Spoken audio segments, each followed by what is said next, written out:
right. We've restored our signal once again. We're now live, Kevin. We're trying to bring you last year's champions, Team Holbrook, facing a 55-pin deficit at the half for Terry's All-Stars. Laura currently have a high average, but she's usually between a 105 and a 108. Both are Lakeside in Manchester, New Hampshire. Laura Durfler with a 9 is at 62 through 6. Erin Merrill put up a 9 and a 10. She's now at 63 through 6.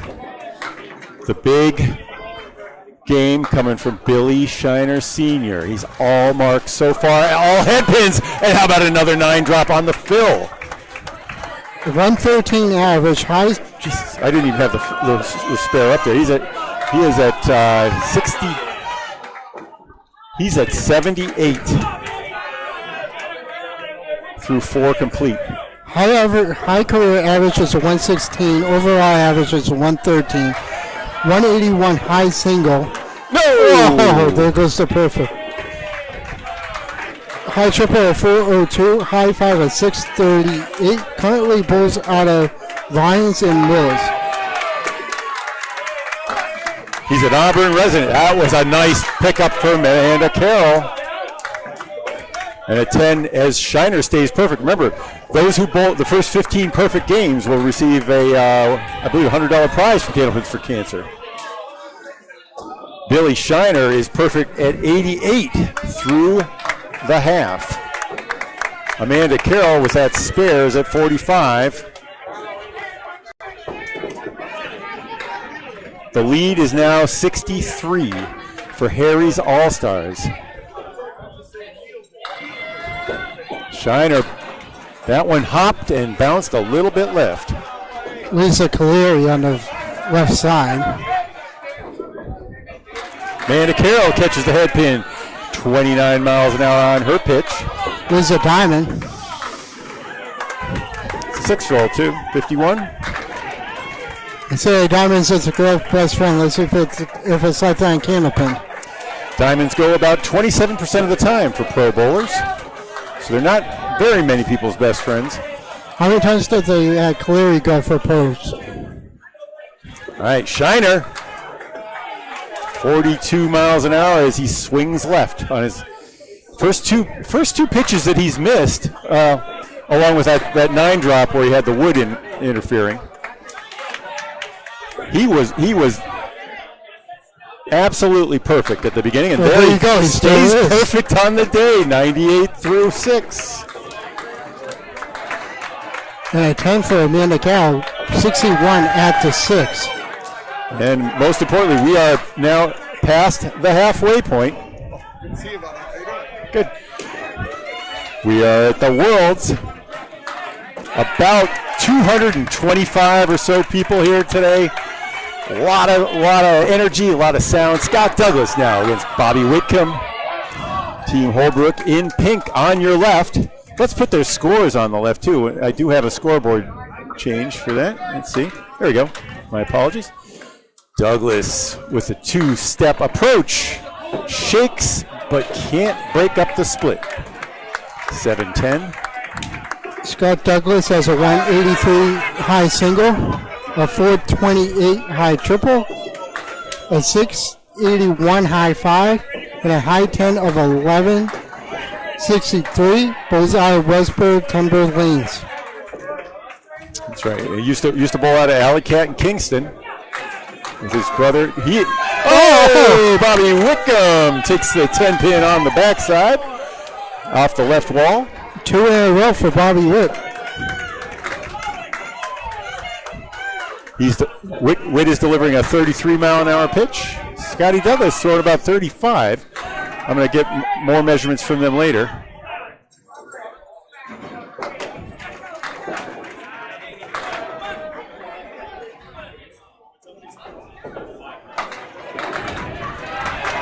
Nice one there, and 7 is the last to fall on the strike from Scott Douglas. And Harry's All-Stars with a big lead past the midway point. Bobby Witt only grabs 4. That's that tricky thin ball off in the 2-4 pocket. That was a 51.5 for him. And a good recovery, but 9-pin stands. Look at that. The lead is over 60 again.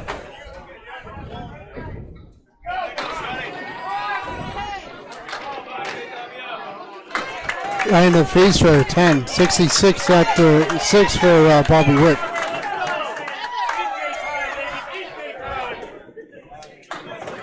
Yeah, Whitcomb had fills of 5 and 4 on his 2 spares.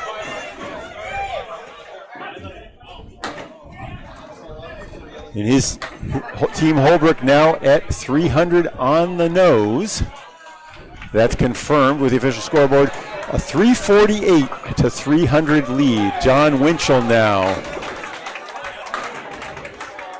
He also has a perfect game going. 2 10s, a spare, and a strike. Winchell strike in the 4th, still working on it. Barber gets the diamond to break apart, takes the back pin out, leaves that front triangle. Nice throw, but too full on the 3-pin. Winchell needs this to stay perfect.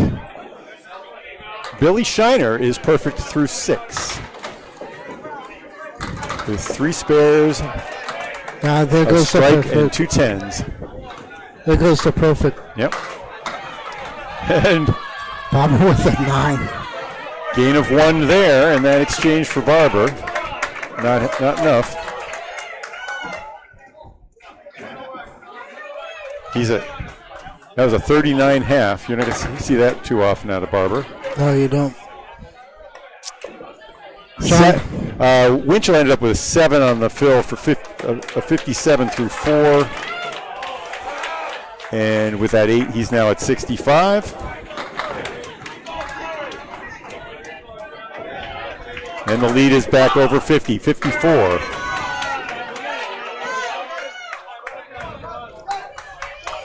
Welcome if you just joined us. We've had a little trouble maintaining our connectivity. We're going to stay connected for the rest of the day. I've been advised that reconnecting is part of the problem. Nice bid at the 4 horsemen for Winchell. This one right down the middle, but triangle stands. 45% of triangles fall for professional bowlers. Winchell for 10.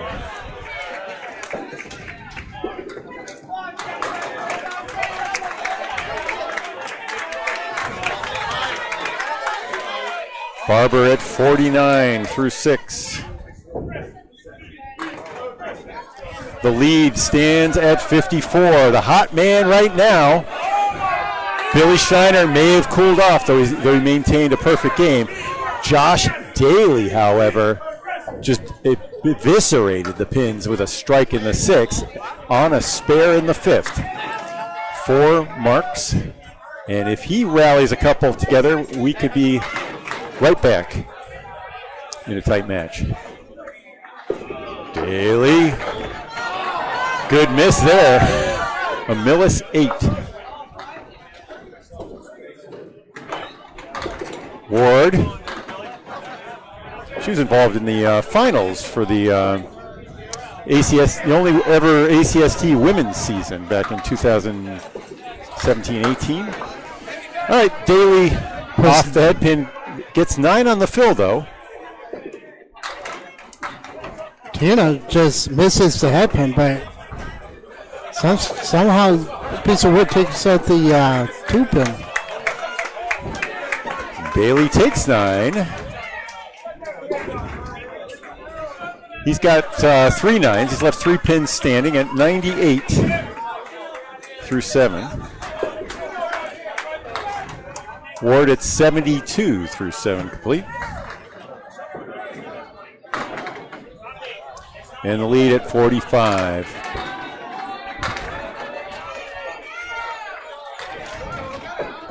Daly with the spare leave. There's a good one.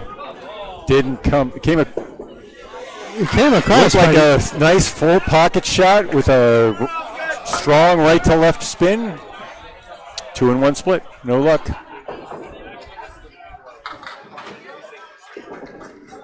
Daly connects. He was throwing 42 miles an hour on his last couple pitches. It's mark number 5 for the Phenom at 108 through 8.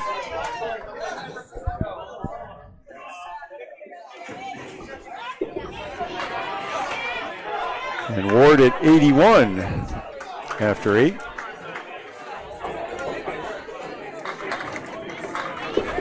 So lead down to 44. Both teams on a mark. Scott Douglas on a strike. Josh Daly on a spare. Now the number 2 bowler is Aaron Merrill in pink on your right. By the way, I'll move the scoreboard to reflect that. Nice head pin there from Laura Dörfler. How about Greek Church? Yeah. Greek Church, and the wood in the middle doesn't look that helpful. No, it doesn't. Well, if you play it straight on the cap, you might get a good bounce. Yeah. On the right or right on that cap? Okay. Right on the cap.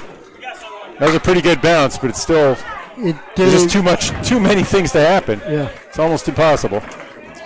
I actually made the Greek Church this past Easter at Lita during the 20 stringer.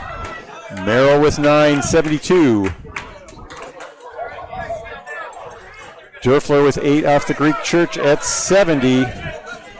Right now, Harry's All-Star is content to erase frames.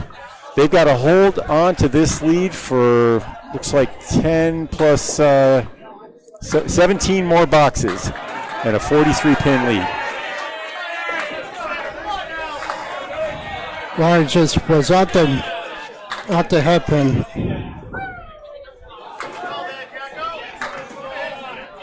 And just missed the head pin for that spare.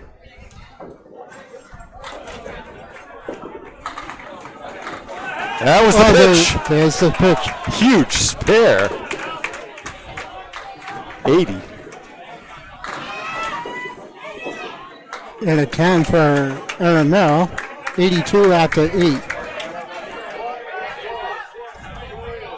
Lead still in the 40s. 43. The marks now favoring Harry's All-Stars.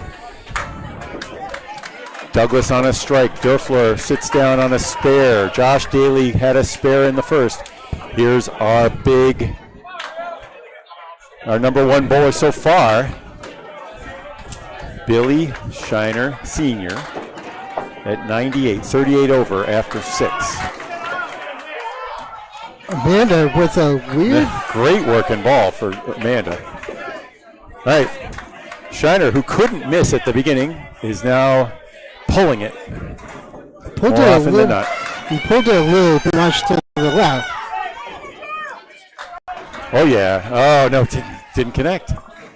Oh, she's mad about that one. She thought she hit it right where she had to. All right, 43 miles an hour on the pitch from Shiner. Amanda with a 10 brings her up to 71 after 7.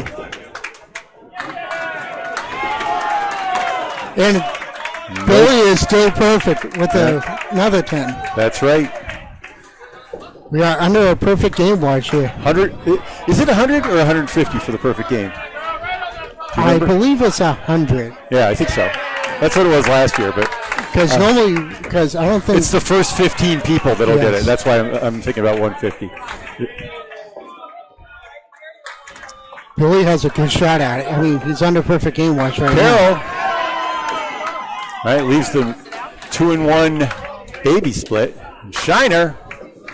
Well, breaks it up. No split there because the head pin stood, but he's got the 1-2-9. Carroll right on it. No, the wood. It happens sometimes when the wood's between two pins like that. That some reason it doesn't connect. And look at that, Shiner stays perfect with a spare in the 8th. 118 the ball. Okay. I don't want to say this, but when I bowl here, and I only bowled here maybe a few times, I always have a tough time here. I don't know if it's because of the decks not being maintained or what, but I always have a hard time. All right. Billy Shiner sitting at 38 over plus a ball. Started with 4 marks in a row, 3 tens, and a spare. He had a strike in the second and 4 spares on his ticket. Bobby Whitcomb trying to get Team Holbrook back in it. 44-pin lead for Harry's All-Stars. That's a diamond from Whitcomb. One of the hottest bowlers in the game right now, Scotty Douglas. Pulled that one. He's on a strike.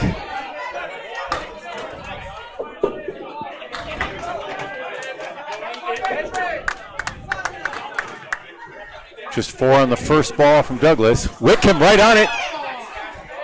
Diamond stands. Diamond wins. Hey, how about that? Backdoor action. He missed the head pin, but that's a spare on strike, and that is just enormous for the Harry's All-Stars team. They're running away with it. 85 through 6, now 95 and a ball in the 7th. This is all thanks to Billy Shiner's 118 after 8. You're almost in the miracle zone now.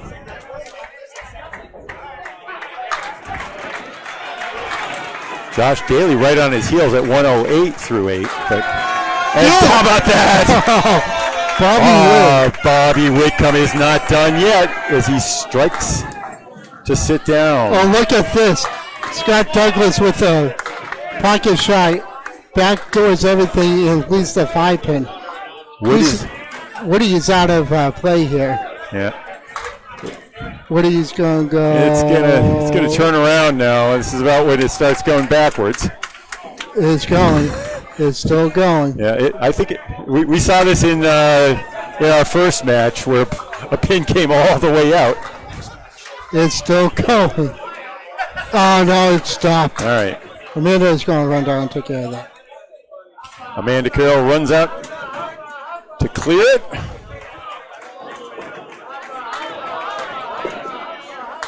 By the way, I have a couple numbers on Bobby Whitcomb. He has a high single of 208 and a high 10 of 1454. Longtime bowler out of Union Street Lanes, now calls Webster's Timber Lanes his home. Douglas with a spare. 114 after 8. He was 104 after the fill, and now 114 and a ball through 8. Yep.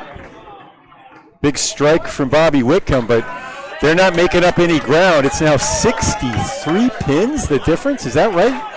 Let's check the official score. Yeah, it's 468 to 405. Our scores match the official above our heads here. Bobby leaves a Christmas tree. That's a cocked hat. Winchell leads the 1-3. Wow. God. He got the tail of that scorpion to strike, but couldn't connect on the left. And Winchell punches out the head. That's a head pin, right? Yeah, Winchell cherried it. There's a 10. That's a tough 10. That should have been a spear for... Yeah, Barber's still looking for his first mark. He's been throwing good pitches lately, but time is running out for Team Holbrook. I mean, you can obviously there have been I think the Penny Lane Bud Light hybrid team a couple of years ago, they were undefeated the whole way through. They won a couple in a row. Yes, Paul? He's having a perfect game in the first string, 134. Billy Shiner's throwing one right now through 8. Vanessa Huff had a perfect game already. receiving the Candlepins for Cancer $100 prize.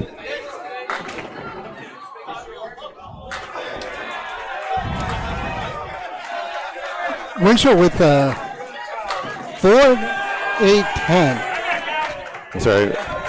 Yeah, Winchell is sitting at 84 through 7. I have to update that score. And that means the lead is up to 62. Barber is still struggling. Yep. Winchell hit the object and drove it straight back. So we're going to have 10 boxes to play and a lead in the 60s.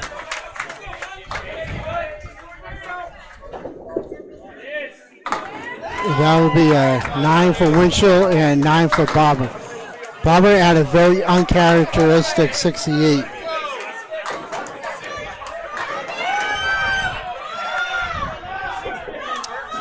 So Billy Shiner, the hero. Josh Daly, the runner-up in the score at the moment, but he's going to have to go. He's going to have to beat Daly. He's going to have to throw. I think they need a multiple. Trailing by 62 with 10 to play. You certainly don't want to have very many open boxes. Two boxes for 5 bowlers. It's like bowling a string by yourself. 2025 Mixed World. Here's Daly's first pitch. Right of the object. Breaks it up a bit. 1-9-10. Got a piece of wood. Got a good fill. 7 there. Tina Umo pulled that off.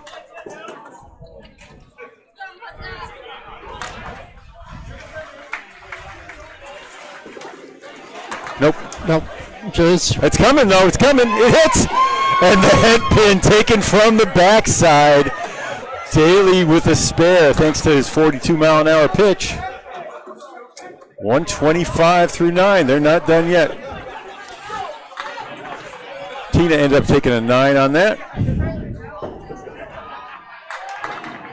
And the lead is 54. But the marks 3-2, favoring Harry's All-Stars.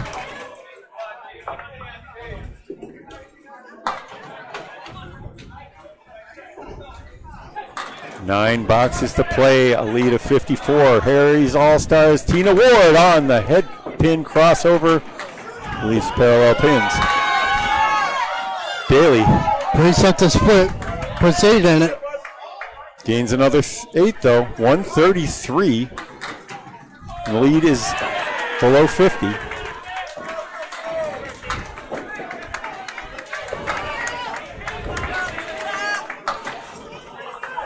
Tina played it where she had to, but it just didn't carry. That was too deep. It was? I mean, the pin was too deep. There's nothing much. Oh. Okay, right. He's like, okay, that. All right, 10 for Ward and a 100. And Daly, this for a 143, but that's a 142. Very, very good. A brilliant leadoff bowler. Often would see someone like Daly either anchoring or in the number 4 slot, but why not? Why not send a leadoff?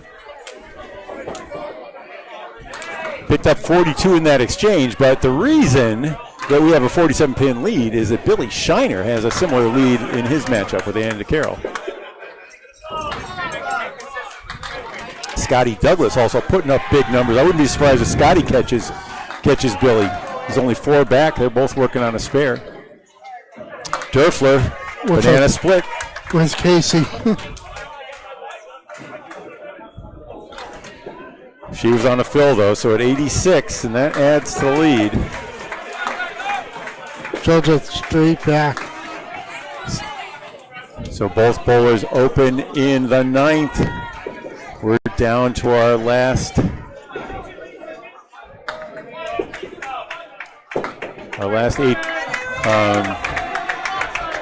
7 boxes now. Dörfler with a 7, with the 8, 94.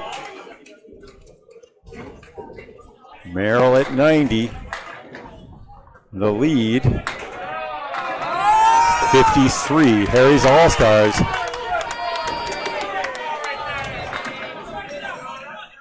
Taking a bite out of the champs.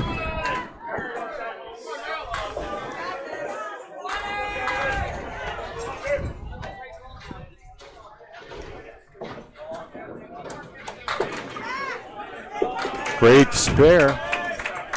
Aaron just off.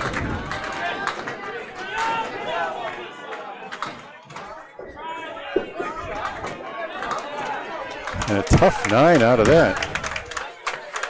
Durfler will see an 11th box. Aaron Merrill ends up with 99.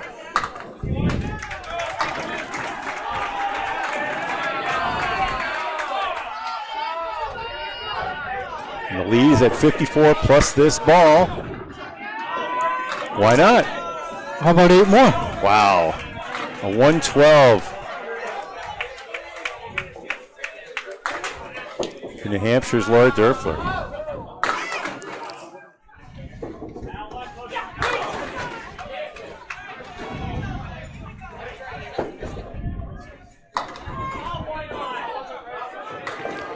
All right, Billy Shiner looking to stay perfect and looking to clinch for Harry's All-Stars. Misses the head pin, ducks down the mini rack. Puts down 6 on the spare. Amanda's trying to get something and fall back into the head pin. She does have her spear leave. Billy Shiner. No, okay, now he's going to have to convert. These go about 36% of the time for pro bowlers. About a third of the time is what our best estimate is.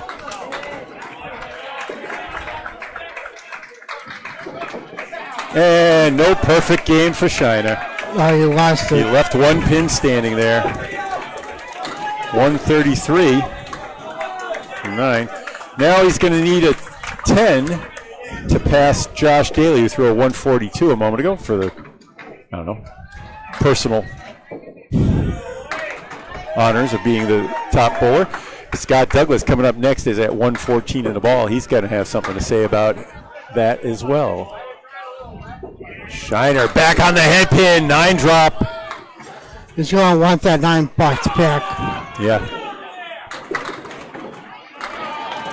Carroll connects on the 1-2 pocket. Carroll's going to be a little under average, but What is Amanda's? you have it. Okay. Amanda carrying a 114 average, and at least when this score sheet was updated. Oh, all right. No mark in the 10th for Shiner. And the triangle, a nice medium full, not too full. It looked like the perfect ball. It was. There's a 10. What I was looking for is Amanda's high single is 182, high triple 455, high five 703 at the Maine Stakes. Set a record for Maine, I believe, for women. All right, Shiner ends up with a 143, one better than Josh Daly so far. Let's see what Scotty Douglas can do as he sits at 114 and a ball. Carroll, who had a pair of 10s, finishes with 100 even. And the lead almost out of range, 67 with 4 boxes to play. I think you got to see all strikes from Team Holbrook, or we're going to see some hands shaking soon. I just noticed something. Scott Douglas is working on a perfect game as well. Oh, he is. You're right. So, perfect game for Harry All-Stars is still intact. That's right. What he's got to do is connect here. He does. He had to get the 2-pinner. Now he's going to have to make the 7. $100 on the line there. Team and Harry's All-Stars all but certain. And it's there. Okay. Well, Scotty ended up with 7 on the fill. to get to 121. That 9 puts him at 130. Yeah, and the perfect game goes by the wayside. Bobby Witt with 9 after filling with 8 on the strike. That's 2 perfect games. He's at 103. That's 2 perfect games going by the wayside of a 9. Okay. Scott back on it. It was a tough split.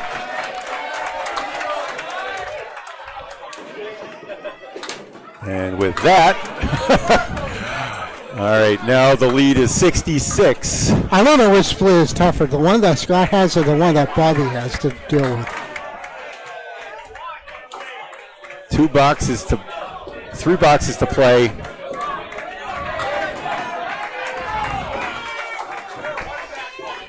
Scott's trying to get to Nice bid.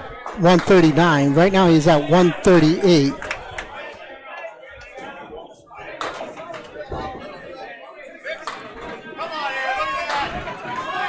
And it's going to be a 139. 139, right? Yep, 139. And a 113 for Whitcomb. And that'll do it. Oh, yeah. With 65 pin lead and 2 to play. Congratulations to Harry's All-Stars.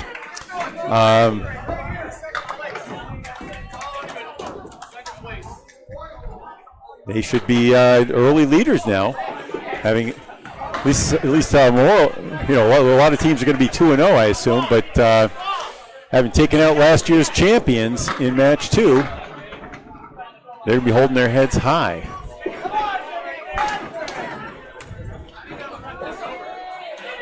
Jonathan Boudreau on the team this year, sitting in the reserve position. He's had a tough injury this season. I haven't seen him bowl lately. Winchell for the spare. Nope. I don't think he bowled on Easter either.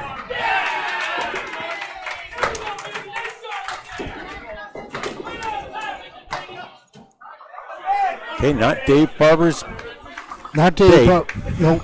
Maybe not his string. Morning anyway. Not his string. Yep. There's a tough 8. 78 through 9. He's at 76. Is that 76? Yep. Oh, he was at 68 before? Yep. And Winchell at 103. Ouch. Split on the head pin. That's not a bad split. That's a good one. And what the heck? All right. All right, got a little bit better. It looked like it was going to be the 5 pin with the whole back row at one point. They are officially shaking hands. Barber offering John Winchell his ball in case he wants to throw it. I think Winchell's waiting for his to return.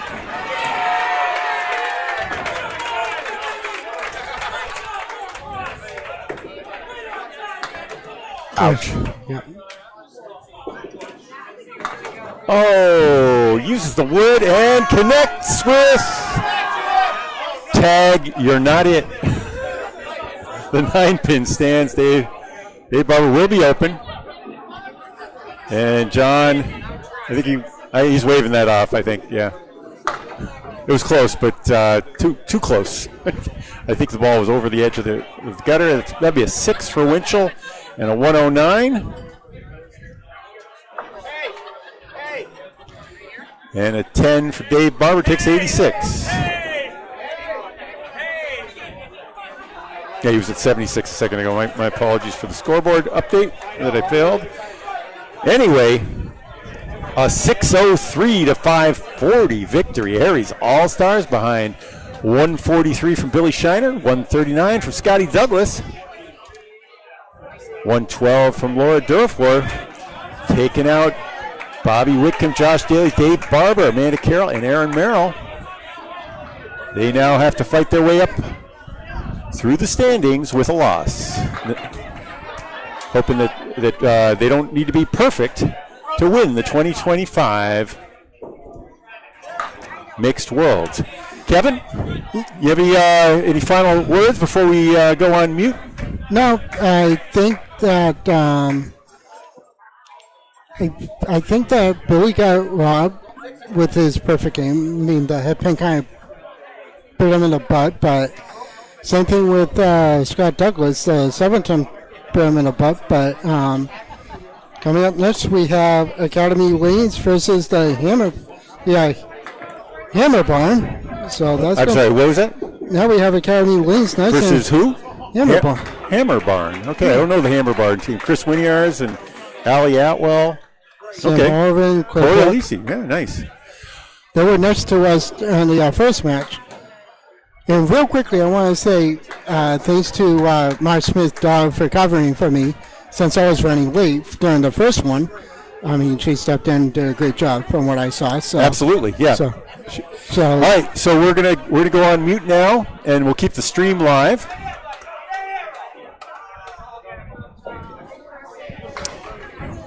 These are just warm-ups here. we're going to the bathroom. I'll be right back.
Pace yourself.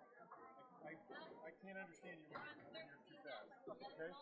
You're a little bit with Paul too, but you need to really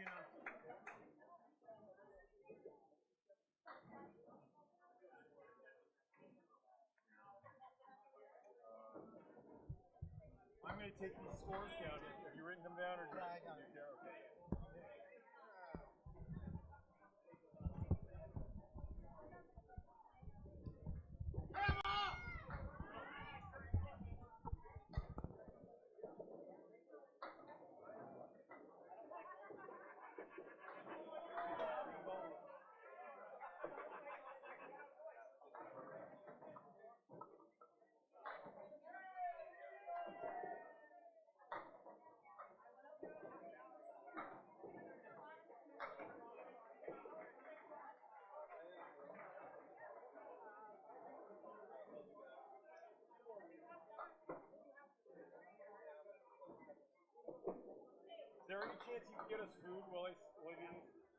Terry Ann's here. I know she can.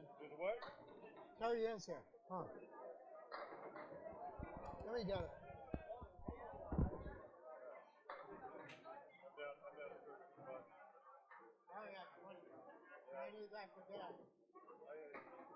I'm gonna have to get money out tonight, but is there a chance you can get me anything? Like whatever I for $13 that I can get, like a sandwich or a. I'm just starving. I haven't eaten breakfast. I have practice. I need food, but I'd like a little more than that.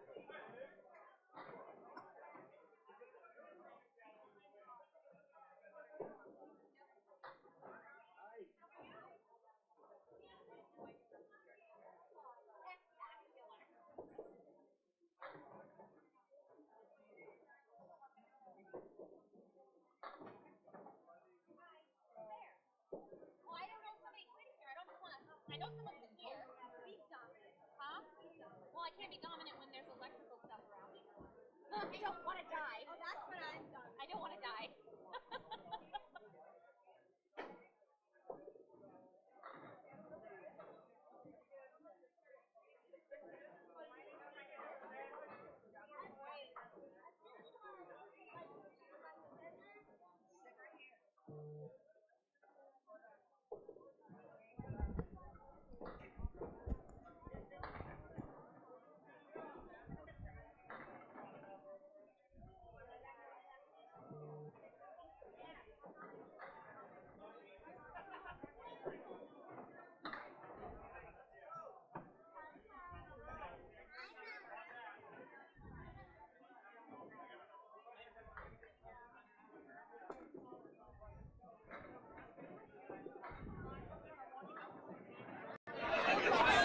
All right.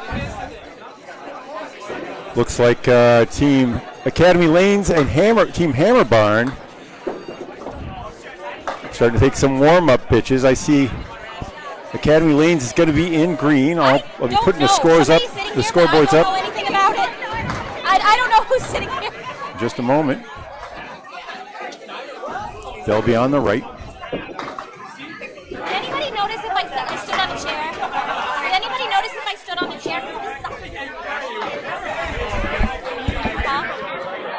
Is there a chair open I can stand on? Is there a chair open I can stand on? That one? Okay, we'll save it. Don't wait. Is this your water? Okay, keep it on the table.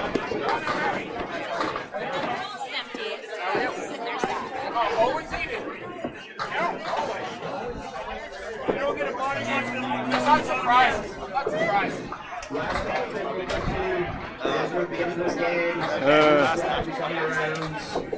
It's all too expensive.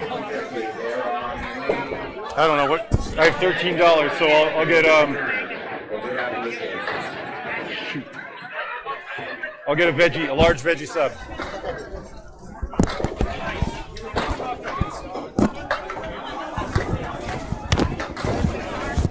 All right, we're not sure what the starting lineups are going to be, but I can tell you who's on each team. Academy Lanes is team number 24.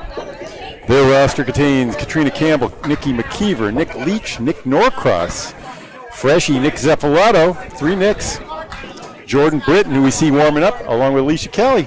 Hey. Skip. Also Corey Packard and Mike Matsich. Wow. I see that's Alicia Callie throwing for Academy, warming up right now on lane 18. For the Hammer Barn squad, it's Chris Winiars, Allie Atwell, Sam Holleran, Cliff Walker, Corey Lisi, Jeremy Seaholm, Rich Lamoni, Kate Brunel, and Danny Finn. Let's see if we've got lineups from either squad. I'm going to step away from the mic for just a second.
All right, we have the lineups as they're continuing their warm-ups. Match 3 coming right up.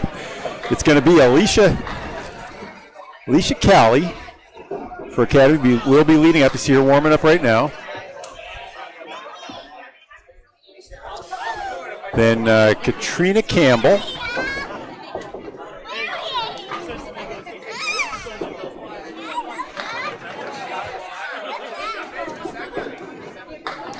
Jordan Britton.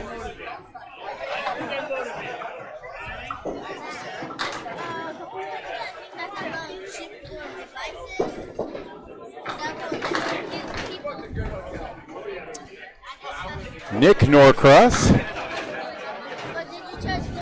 And freshie Nick Zafalato.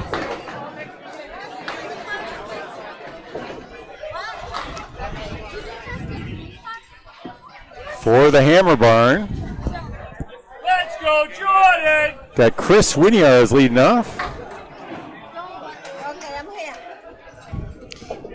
Katie Brunel will be bowling in the 2 slot.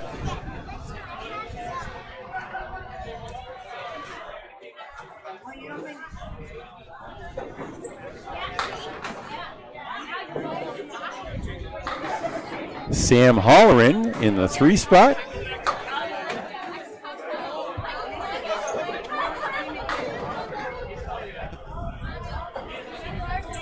Cliff Walker cleaning up.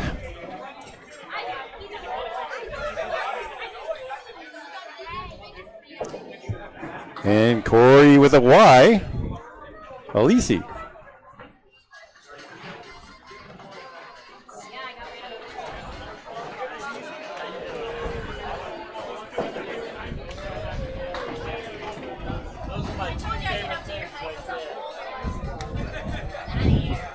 You want to come in? Yeah.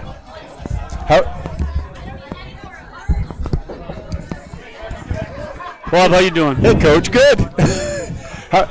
More importantly, how are the teams doing? I have not kept up with the standings, but you're obviously going to be partisan in this upcoming match. Well, unfortunately, I said to somebody said to me that Jordan was bowling. He got put in for this round, and I said, well, I'm here to watch starters, not bench players. But he's in the number 3 slot. It's a little family thing. Okay. Sharon's she's a true starter, Bob. You know what I mean? For the mixed worlds, and really, probably is she got her average over 100? She'll fly, yeah. She's had 2 good games. Nice. It just makes some little adjustments, and she has. And she's got such a good support. That Riverwalk team, they love her. But I am asking, do you know what anybody's record is? Because I haven't checked yet. I don't. I haven't. I know the sheet got printed right here behind us. Let's see. Hey, next ball will be live. Oh, looks like Penny Lane on top of all, both in pins. Extra lanes in second. But how are we doing here? Riverwalk's right there. Yeah, They just beat Price by 1 pin. And Hammer Barn is in 5th place at 4-0. So Hammer Barn is undefeated. Alicia Callie on the head pin takes out most of the pins in the front 2 rows. And a strike from Chris Winiars starts things off. Let's clear the scores from our second match before we get going here. And match number 3 underway. I also going to clear the notification here.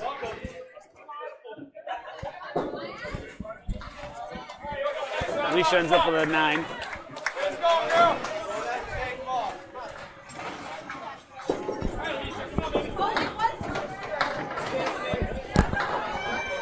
All right, so strike to get things started for Chris Winiars.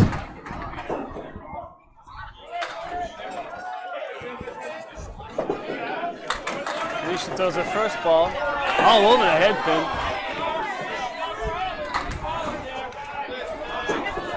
Yeah, they had a great match over there, Riverwalk and Price.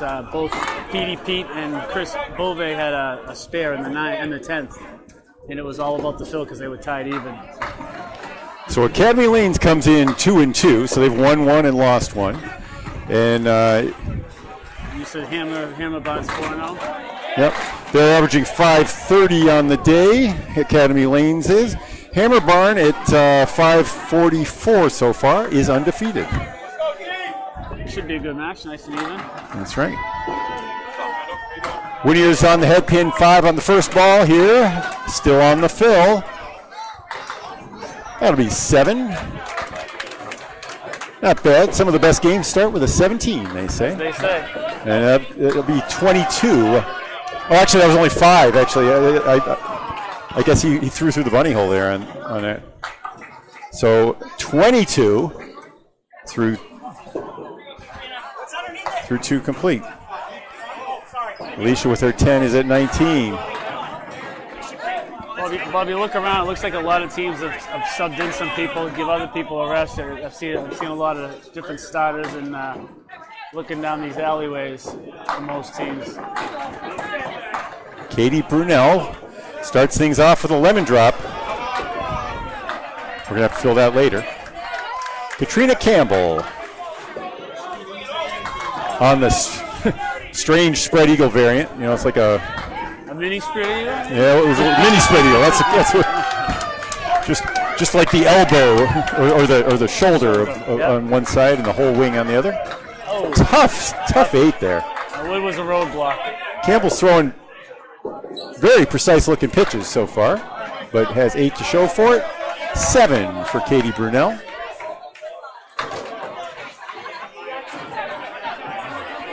I will say this, it's nice to see my kids doing what they're doing. That's Coach Lane Britton, folks. Proud papa. Yes, sir. It's a great feeling, and come up and watch and take some time out of my day. It's well worth it. And it's nice to rib my son once in a while and say to him, hey, you know. All right, Katrina Campbell continues to pound her objects, but still another split. Yeah, make a little spare though. She's got a nice piece of wood there. All right. She gets inside, should kick that 10 off the wall.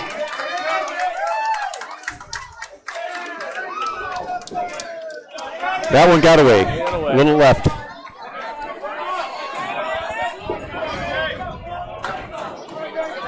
Similar pitch from Katie Brunel in blue on your left. We're looking at Hammer Barn. Perfect in the early going here. This is match number 3 of the 2025 Mixed Worlds. Campbell takes 8 at 16. And Katie matches with a 7 and a 9 for her 16 through 2.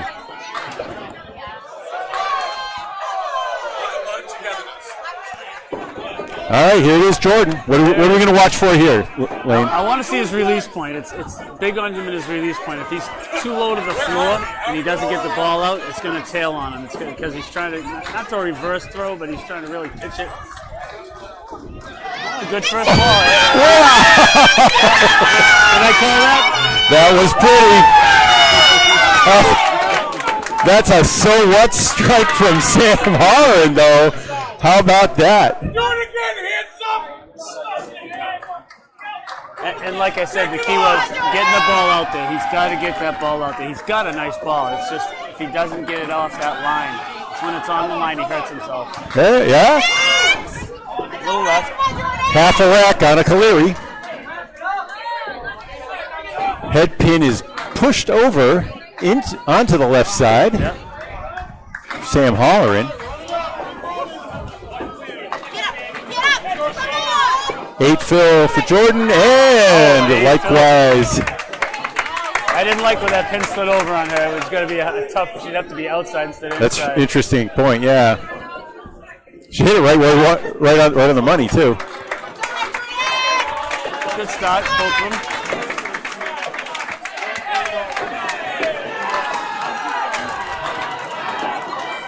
Yep. So 26 for Jordan through 2. Oh, my apologies. That strike for Chris Winiars was in the first box. So there's a little 13-pin lead for the Hammer Barn. Number 4 bowlers, Nick Norcross coming in from the left side. Cliff Walker, that's our second lemon drop. He acknowledges it. He'll be back here. Can't Opens for Cancer has now raised $90,000. That's insane. My family has been through hell and back on cancer a couple times recently. We lost my wife this March to it, and tell you, it is brutal. It's brutal financially too. You lose earnings, the hospital bills, the lab tests, everything hits you hard. And it's a tough recovery. Yeah. You know? Yeah, everybody's nobody's 100%, nobody's in the right mood, and just to have one win, get $500 from someone instead of another $500 bill in the mail one day. And I know I said it on Facebook when I saw what had happened with you being here in person again. I feel for you. We went through it in our family with two. We had two last winter. We had two past. Two last winter. Yeah, my brother the week before Christmas, and then my father-in-law in October. Spare for Norcross.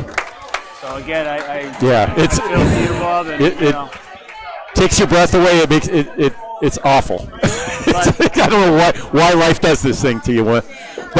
But you know what? You got a good community around you. They do, and we have bowling. It's nothing like the recovery you get from your mind erases, and you can just throw rocks at sticks. And you can come here and try to, enjoy yourself and not think of all the worst things that you deal with. As frustrating as this game can be to people. Yep. We all say it's so much fun, but then when we start throwing it and it's not happening, we get very aggravated fast. Okay, here comes Freshie. He's been going through a hot streak lately. He struggled at the end of last season, and then he's been almost as good as he was bad lately. Here's another guy, Corey Leashy, who's really progressed. In the last year and a half, he's become a real pro. Yep, glad to see it, and him and Jordan are best friends for people who don't know, and just seeing him succeed like he has. Oh. Yeah, I jinxed him and something like that. That front piece was the only one that wasn't going to work. Yep. All right. 35 miles an hour on that pitch from Corey. Freshie also throwing 35. Corey picks up one in the exchange there, 10-9. Corey's a guy that just started out quietly in his bowling leagues, and I remember a couple years ago, Academy needed a sub, and they reached out to him, and now he's just progressed, and he's become a permanent fixture on that team, and that's a good thing. One thing I wonder now that we see him, he has a seriously abbreviated backswing. Yes. It seems to get a lot more control from that. The harder, and when he does that, the harder the ball comes out of his hand, the better action he gets. Interesting. I've been fortunate. I've bowled with him this past year in the league on Wednesday nights with Jordan and him and a few other guys that are in this house tonight. And they're just a good mix of guys, and they're just looking to have fun. He's putting his dollar in. Look at that. There you go. There's a team player. Cliff Walker with the contribution. Oh, especially with the ball. He's throwing the ball he wants. Tried to tickle it with the ball. Yeah, Corey was going for it there. He wanted to hit the tail on that piece of wood in front of the 4-7. But that is so tough in my eyes. And I struggle with the 10-pin more than I would ever dream about. And it's just, when you throw a certain turn of a ball. 18 through 2 for Freshie, and ouch. That's 18 for Corey. So after one trip through the lineup, it's a 101-90 game. Nick Norcross on a spare for Academy Lanes. Lead is 11 minus that ball. Hammerbarn trying to stay undefeated. Academy Lanes as we switch the scoreboard to match the players.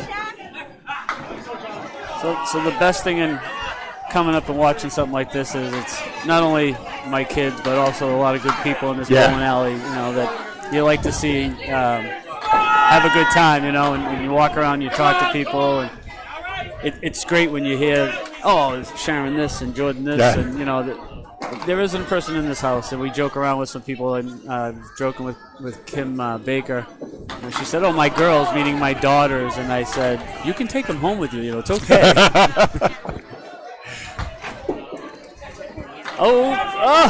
Alicia, good bid. Don't know why that's there.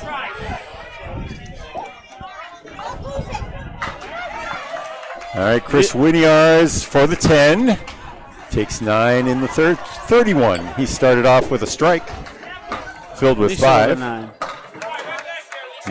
And Alicia, who I had misscored before, she was at 19 after 2, is now at 28. So score correction there, folks. My apologies.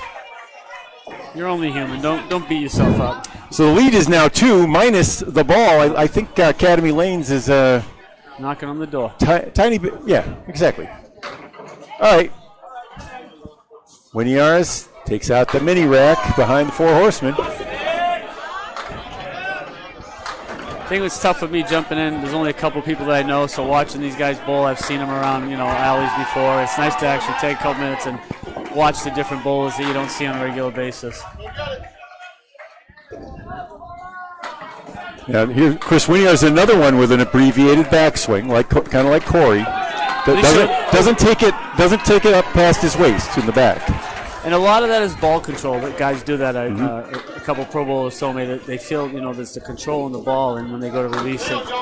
He's still getting it out there at 33 miles an hour, so I take it all the way back, and I can just barely hit 33. I'm a little older, I guess. Well, guess what? I'm sure mine isn't as fast as yours. How's that?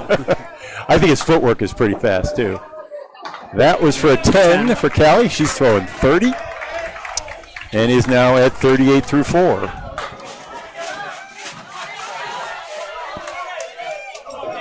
Winiar is at 39 after his 8.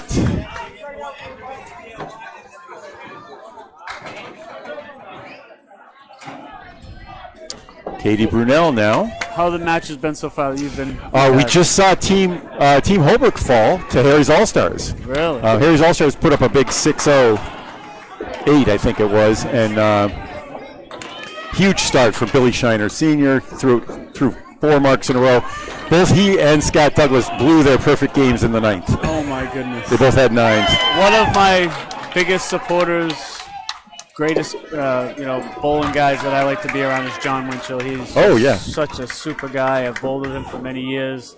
I miss bowling with him. Him and I used to bowl in a doubles league at the Academy for almost 10 years, I think it was. And just a pleasure to be around, just so consistent, and that goes along another guy that I worship is Mark Ricci. So, John was of course anchoring for Harry's, and he had a couple tough boxes, but it ended up 1-0, maybe I think 113, 110, something like that. He's the type of guy, though, he'll figure it out. Yeah. He always does. It's amazing. I watch him. He'll have a bad game, and he'll come back at you and throw a 140 right at you like nothing happened. Bronx cheer for Danny Finn. So Brunel with an 8 is at 24 after 3.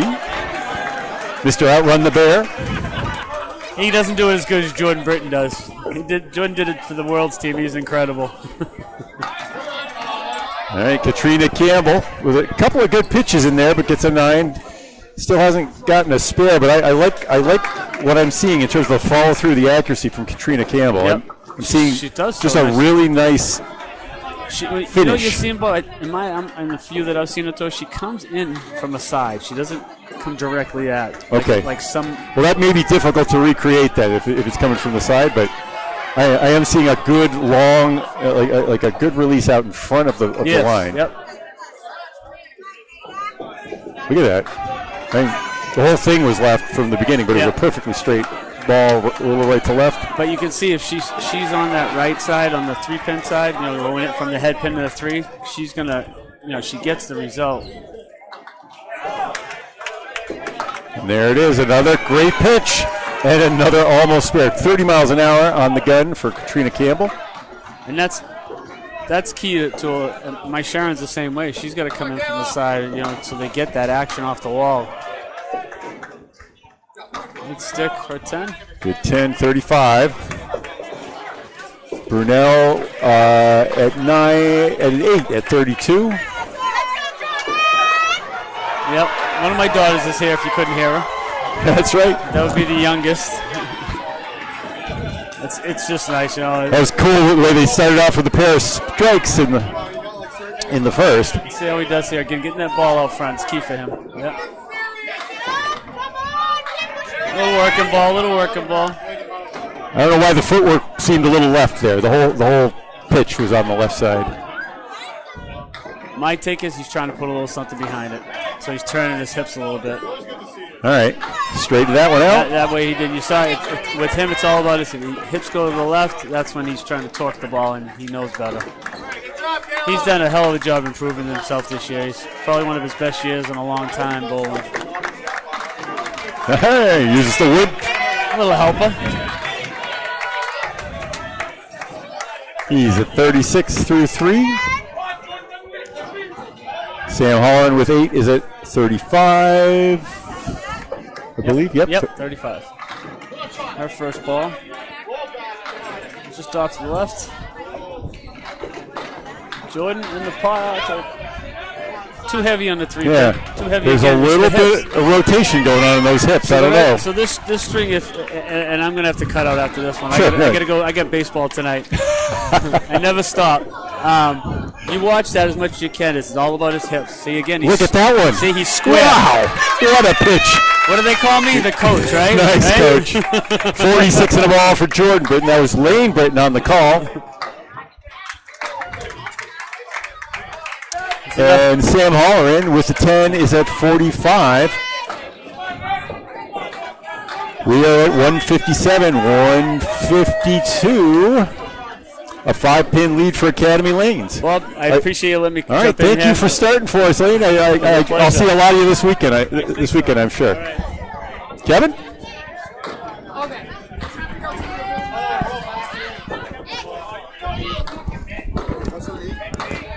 I'm getting a sub, though.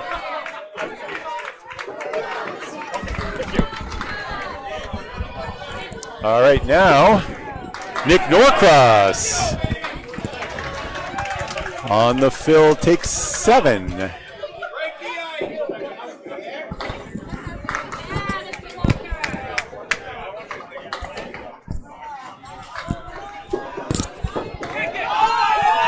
And just shakes but cannot knock the 8-pin as Cliff Walker spares in the 3rd. Walker at 28.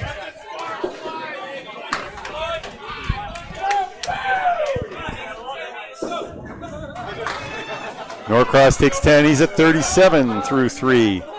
Kevin Burns, welcome back. How you doing? I feel like I haven't left. Well, we had a visit from Coach Lane Britton calling his son, Jordan,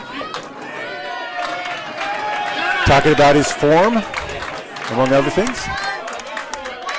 Cliff Walker, 6 on the fill. He's at 34. Norcross with the horseman.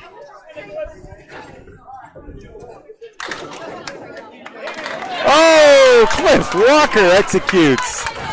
32 miles an hour on that perfect pitch.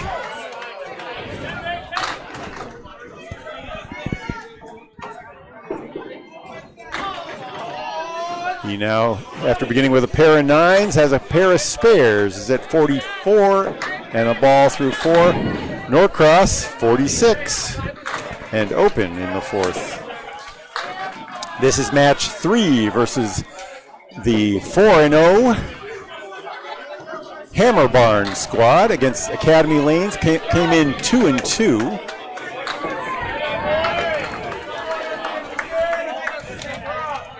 Do you have any information about our bowlers? Yeah, I'll get there in a second. Oh, that's your change for your sandwich. All right, Corey Alisi on the head pin, full. Leaves a setback with a piece of wood that's facing the wrong way. Ziffiletto's right in the pocket. 2 great first balls. Ziffiletto with the advantage. No, at least try to do a back swipe on that. Pin swiped all the way around, didn't touch the 4-pin. Spare for Freshy, 28. And a ball through 3. So Corey has a career and an overall average of 113, a single of 175, a triple 419, high five of 655, plays out of Academy Wings in Haverhill.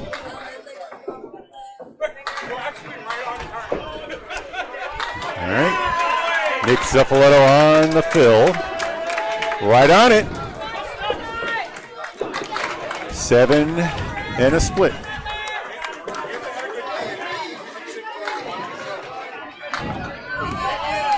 The piece of wood is not bad on the 4-pin. Academy Lanes now with a 14-pin lead, both teams with a mark. Oh!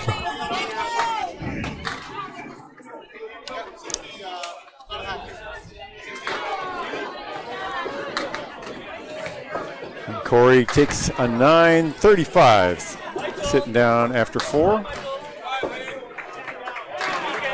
Time for Flashy.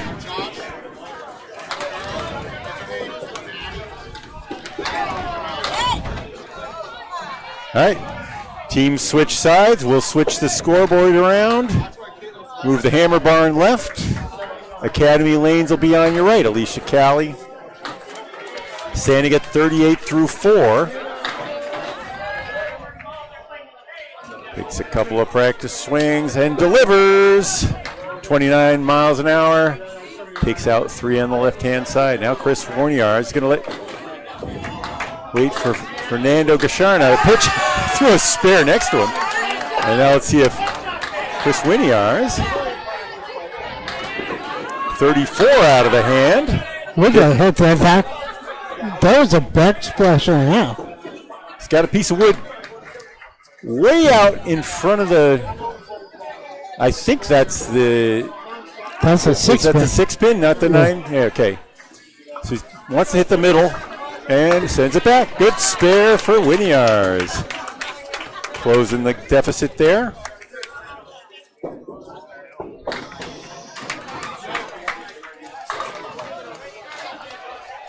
An 8 for Alicia Callie. She's at 46 at the half. Winiar's at 49 and a ball.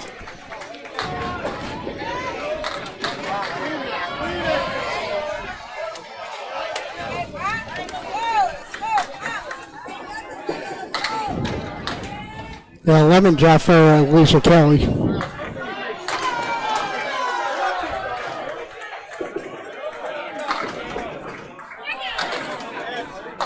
When he has puts 5 in his spare.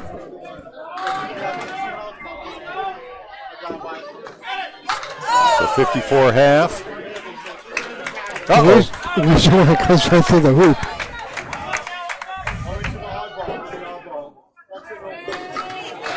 Nice pitch, but too full on the 3-pin.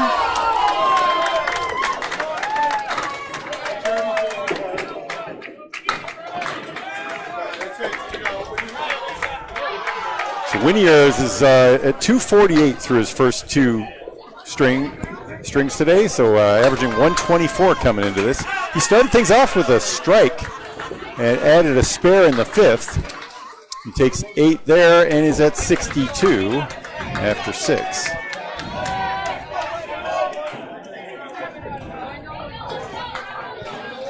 Alicia took a 3 and is at 49. And I think the lead is now down to 3 for Academy Lanes. Katrina Campbell looking for her first mark. She's been throwing right on the money with about 80% of her balls. That one misses by 5 inches right and takes out the half Worcester. This time it's Katie Brunel who's on the money. 5 and 8 remain. Needs a snap on it. Oh, it won't go though. Had a little second chance there.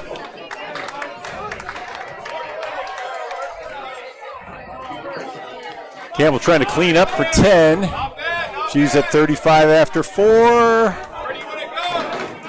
Make it 45 after 5.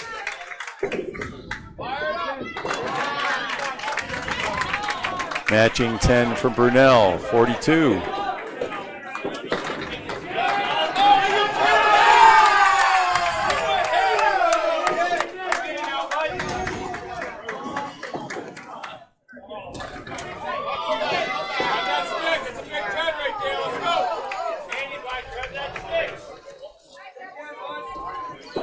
Katie's full name is Caitlin Brunel.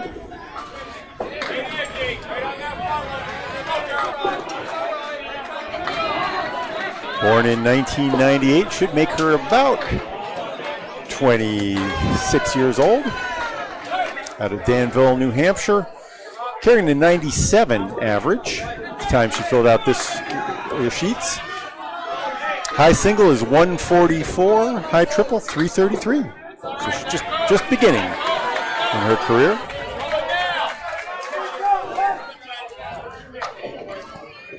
This is a fun fact. There's a 5-way tie for first place right now. Undefeated, right? Yeah.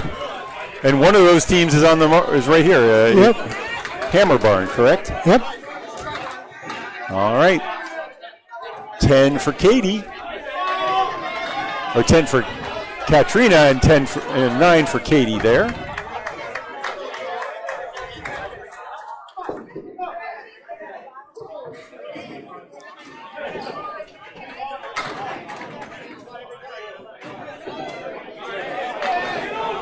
Nice blow, but a 3-1 split for Jordan Britton.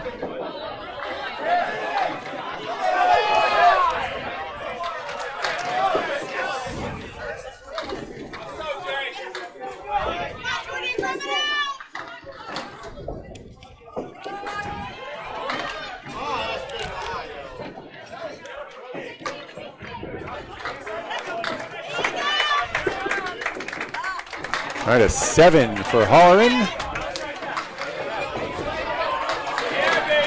52. And Jordan, who filled with 6, takes 9 for 61. Putting his team back above a 10-pin lead. 12 at the moment. Just off the headpin for Jordan Britton. Sam leaves the high wood plus the 4-pin, a wobbly 4. That's some good wood for this.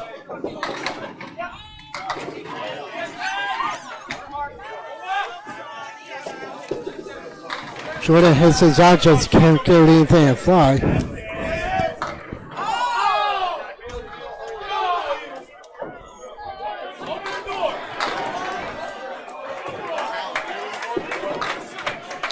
All right.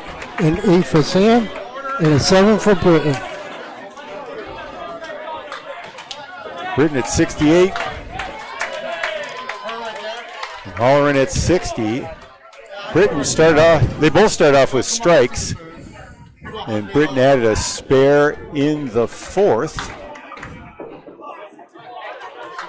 Now 8 over. And Holleran's right on her number at 60 after filling her strike with 8 and leaving 8 pins standing. Here's Nick Norcross. Stays on the left side, takes out the mini rack. Cliff Walker. 6 in the spare. 50 in the 4th. That one got away from Nick. A little too much. He's got a classic left to right overspin. Cliff is wondering where I play this. If it were me, I'm playing it right on the cap. That's where he goes. Leads to 5. All right, Nick takes out the safe 2.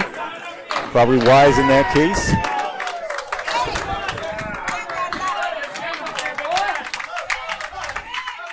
Walker with a 10.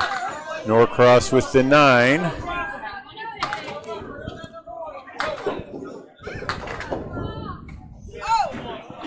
Lead is 4. No marks on the board. Real tight here. Match 3.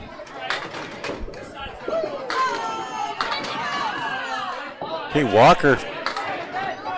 3-1 split. A little bit full, I guess. Nothing wrong with that pitch other than that.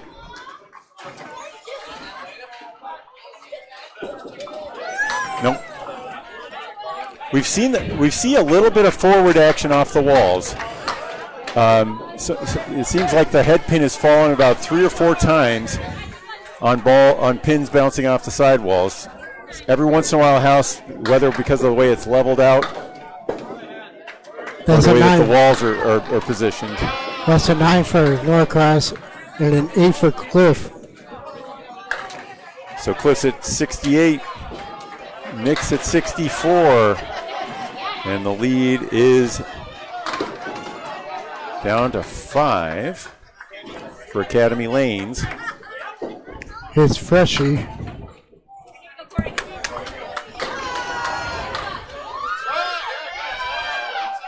All right, Freshie had a spare in the third, a pair of 9s and a 10 in addition.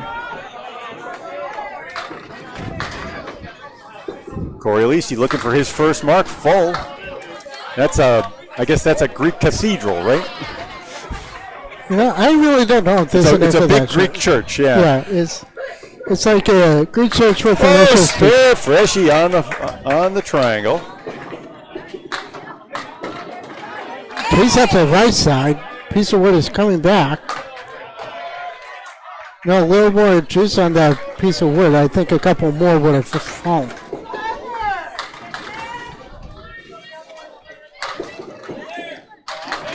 And 10 bucks. Get 10 out of that. That's a good out with that.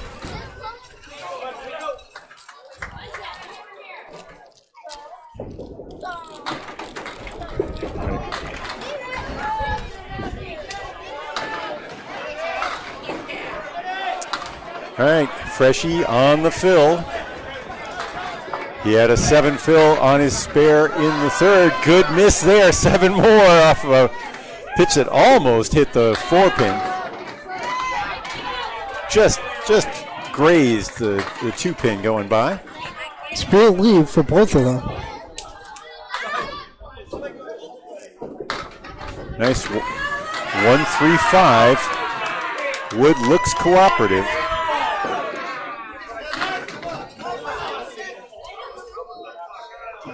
I like his chances wherever he hits the head pin, if he hits the head pin. Yep. Third spare for Freshie, 72. Oh, Corey got robbed.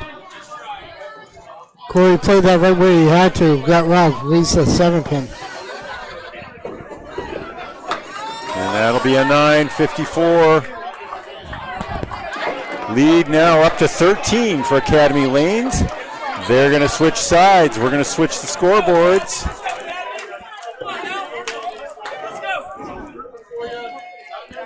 Still 2 times through the order.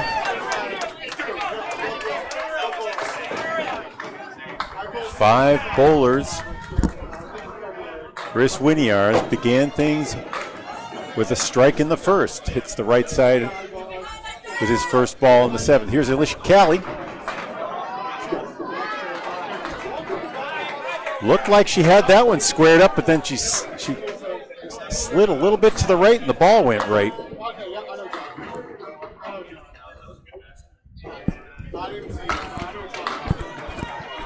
Only takes a 1/4 degree angle to miss the head pin.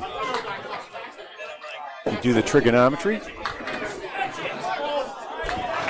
Alicia just barely cut the head pin on that. Yeah. Barely. You want it to be thin. I like the thin shot on that one if you're going to make it, but the full one, sometimes your ball can take out the 5, but it's really hard to push through on the remaining pins. A 9 for the Wizard and 8 for Callie.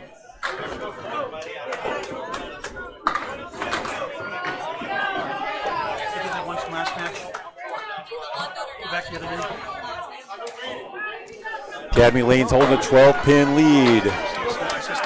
Hammer Barn trying to stay undefeated. Winiars hits the head pin thin, leaves a makeable shot thanks to the wood. It's the mini split plus the 5 and dime, but if he hits that front piece right around the ribbon, it should go.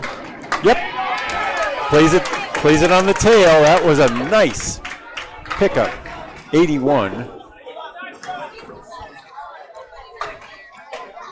Winiarz with a strike and 2 spares on the day, or on the match.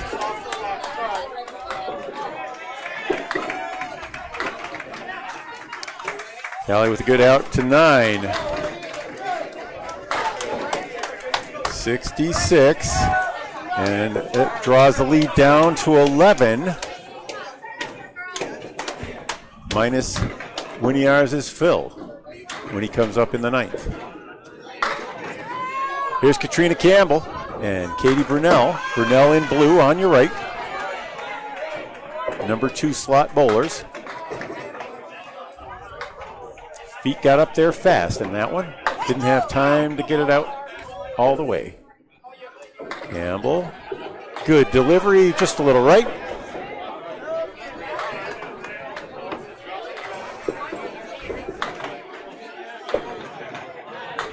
Great fix there.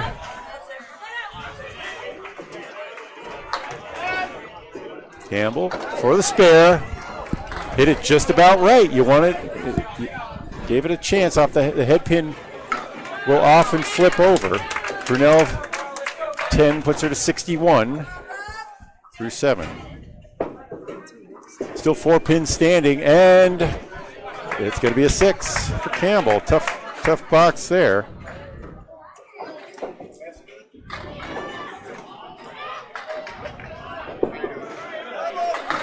Both bowlers at 61 through 7 now. Nice piece, but ouch.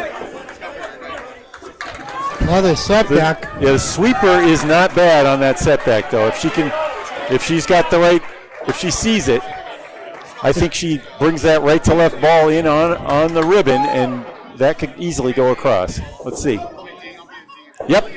Oh, it went right around it. It turned and banana peeled around it. Well, fortunate turn.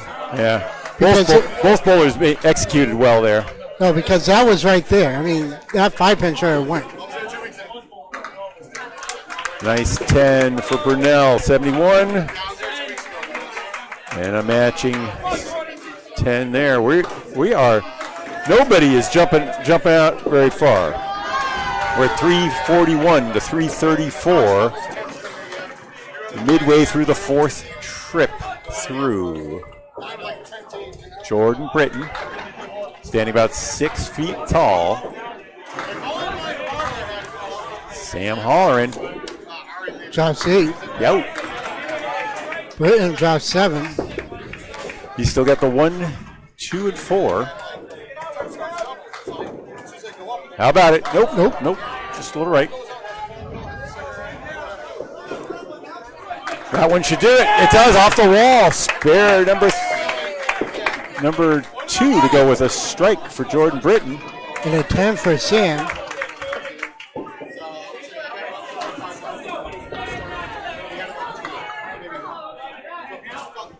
All right, lead is 7. Plus this ball coming up next for Jordan Britton in green on your left. Sam Holler trying to keep pace. Did keep pace in the first with a strike, but has been open since. Britton gets a little break on the left side and a nice fill, 7, 85. Uh-oh. 8 pins still standing for Holleran. And Britton's right on it. How about that? Another spare. 2 months in a row. 95. And a ball through 8. And Academy Lanes, great out. Wow. That was a hero ball. 79.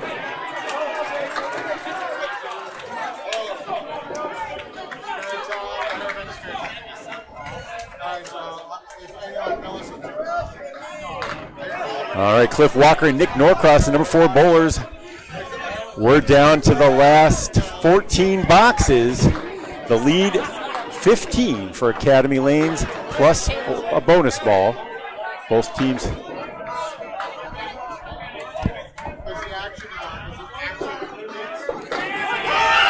Okay, Nick Norcross 9 on his first. He was open in the 6th.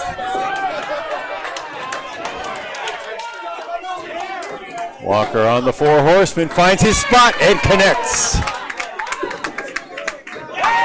78. And a matching spare from Norcross. 74.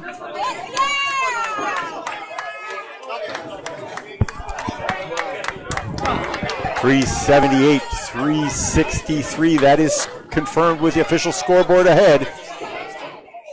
Marks 3-2 for Academy Lane, so lead is 15 plus a bonus ball. Whoa! Strike on spare! Norcross connects. 84 in the And a clearly made for a clear. 94 through 8. Their Parker made it clear to answer that strike. After the 5 fill, he's at 93 through 8. Our scores are up to date. The lead is now 20. Nick Norcross with the big blow there, but Cliff Walker holds on with a pair of spares. Hammer Barn in blue trying to stay undefeated. They won their first 2. They've been averaging 540.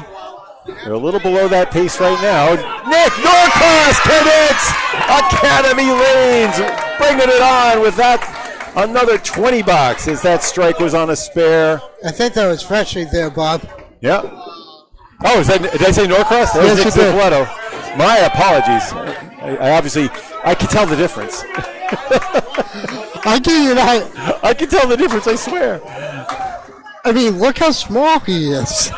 Well, Nick has been putting up some Big numbers, too. Nick so- Norcross-like games lately.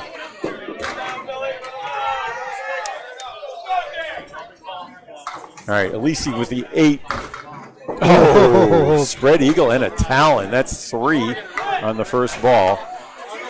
As he stands at 62. I'll get the score up to date and checked. And Freshly just with the full on eagle, but he has another ball to work All with. right, but the lead is now in the 30s as we're coming down to the last 10. The last 10, Little skip block there. last 11 at the moment.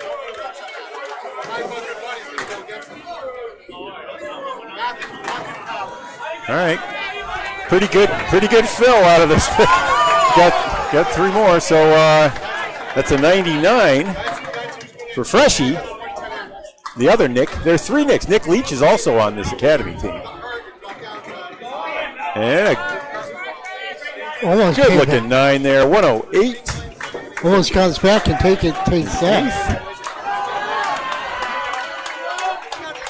And Corey at 70, 10 under through 8.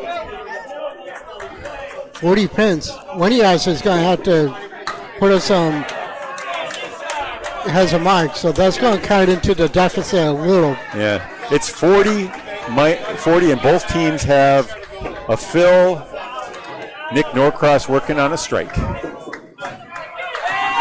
Oh boy, Alicia the County. big boomer, the boomers continue for Academy Lanes. And how about that? That's the 1-5. 2 Abs- pins. The Central pins. Worcester. 2 pins. The DCU Center, whatever you want to call it. I like Tim Matero talked about that one being the goal because you want to hit the middle of the head pin as Callie connects for the spare. And the big score is continuing. Academy Lanes trying to put it away.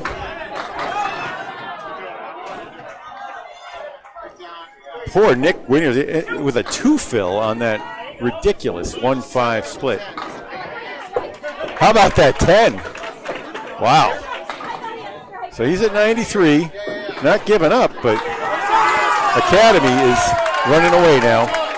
38 plus 3 bonus balls in their favor. Callie overcooked it just a little bit. Came right across the head pin. Whittier's thin on the 2-4 pocket.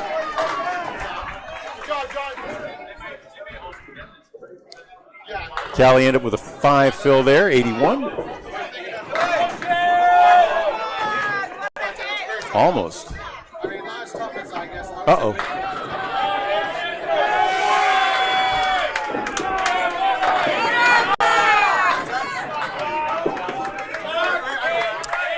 All right. That'll end up being a 90 for the leadoff bowler for Academy, Alicia Kelly. And a 6. And a 99 after the strike start for Whittiers. Tough finish. A 3-mark 99 is not what you want to. Not what you want. I mean, 3-mark anything is okay, but should be around 110 after 3 marks if you're pinning well. His fills were 5, 5, and 2. 5 was on a strike too, the first 5. To Campbell, finds a head pin, as does Brunel. I think that 2 fill on the last spear by Winnie is what kind of cooked him. Yep.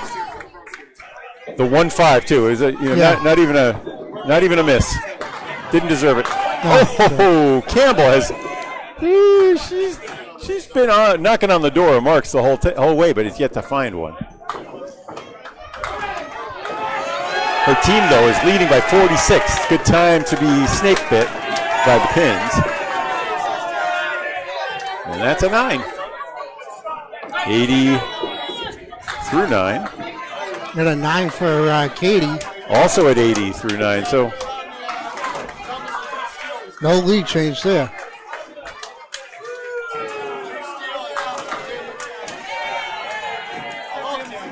how about a 20 box for 100? Let's go.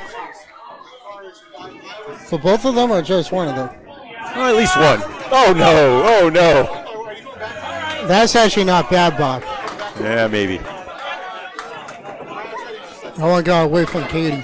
I guess if she hits that 3-pin fold, it's going to push the wood back. Maybe it flips. Maybe it flips in the backside. Maybe it. If she's on the right side of it, she has a chance. She was on the left side of it, but she took out most of them. Yeah, that was a troublesome lead, and she hit it well.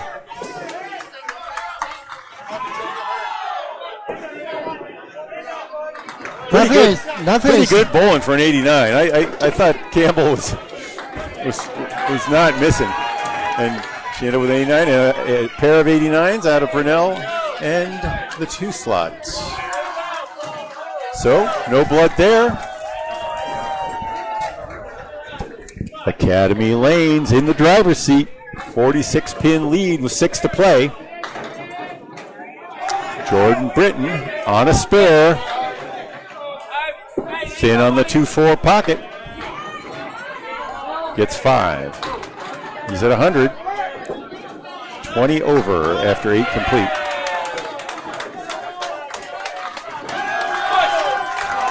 Right on it.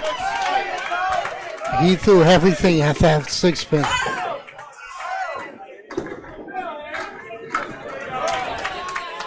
Nice spare.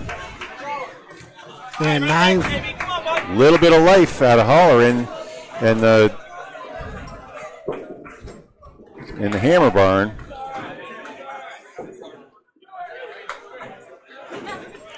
Britton at 109.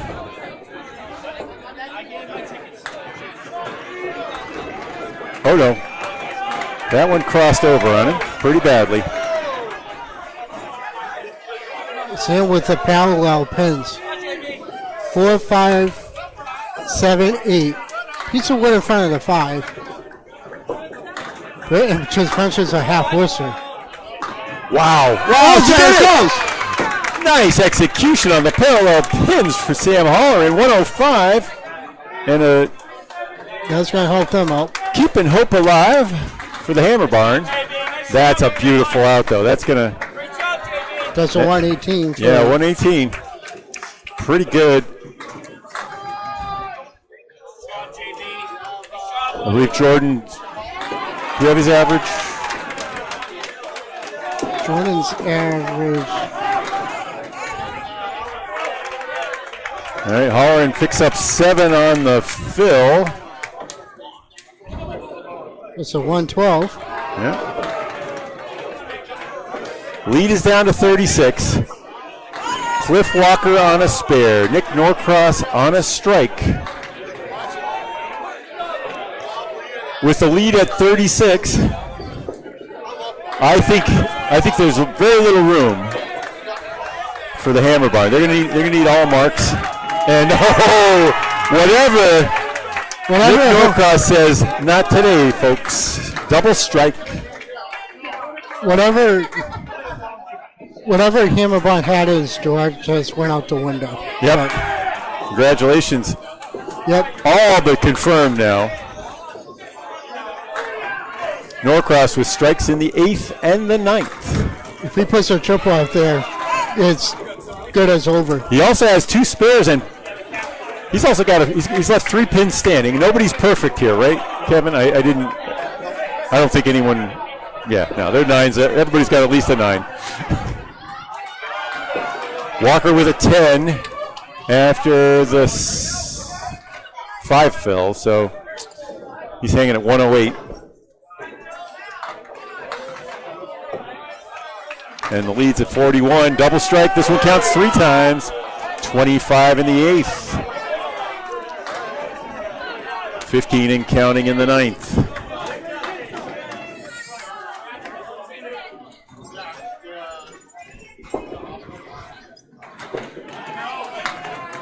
And an 8 fill in the 9th. Puts him up to 122. 127 plus a 10, 137. Nick Norcross, the leader among men and women here, as Cliff Walker finishes at 117. Norcross began with a 10, spare 7, 10, 9, 9, 9, just at 64 after 6, and then he went nuts. Spare, strike, and 10, 137.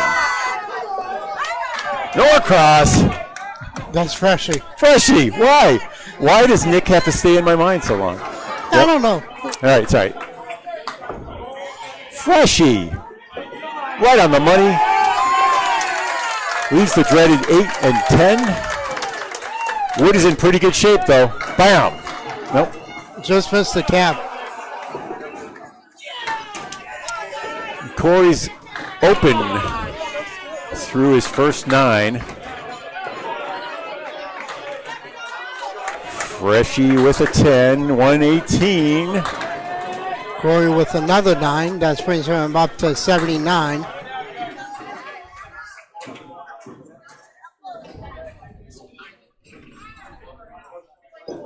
Congratulations, by the way, officially to Academy Lanes. They're going to go to 4 and 2. And one of our perfect teams, the Hammer Barn. Did you say there was a 5-way tie? Yep, the 2 are going. And now there's going to be no more than 4. That will be perfect. We just saw a little bit earlier on these lanes last year's champion Team Holbrook fall to Harry's All-Stars. Is Harry's one of the undefeated teams? Nope.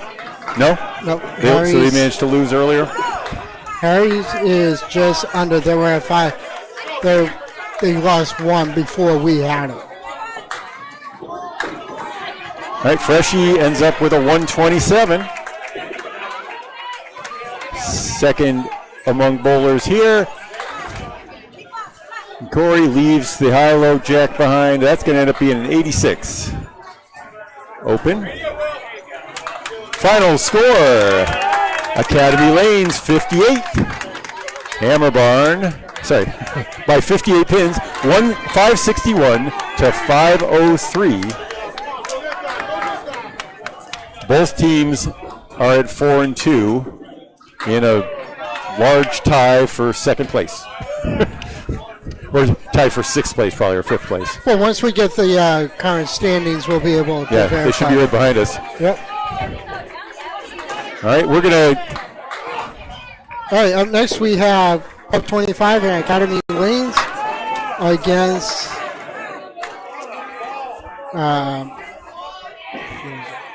against the Window Source. So that will be next here on Candlepin Bowl Network. On behalf of Bob Lee, I am Kevin Burns. Please stay tuned. We are going to keep the stream going.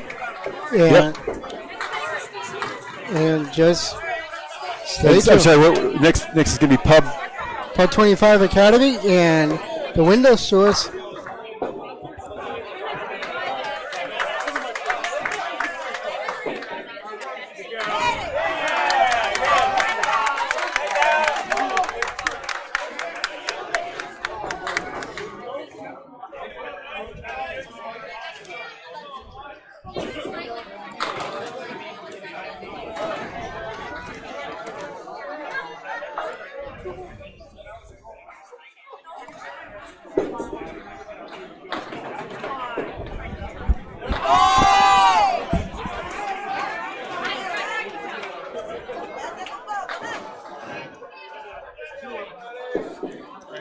I'm starving. Where's the food?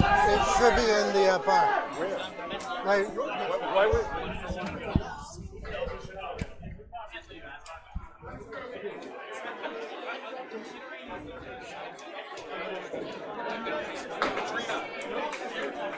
My notes say you want to take a break this week. Take a break? It's not me, it's the notes.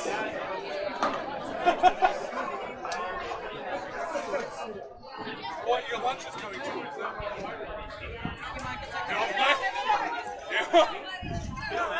Hello!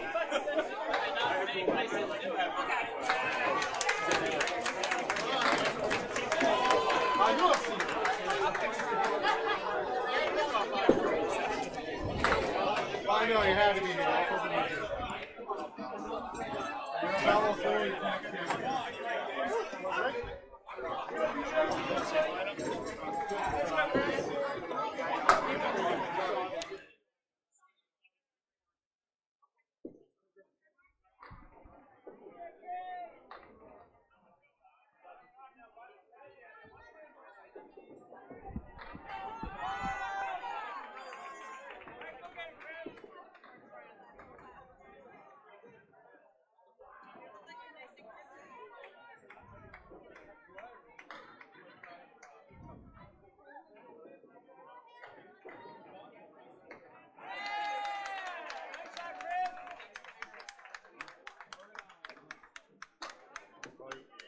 Window Source on the left, or probably 125 on the left?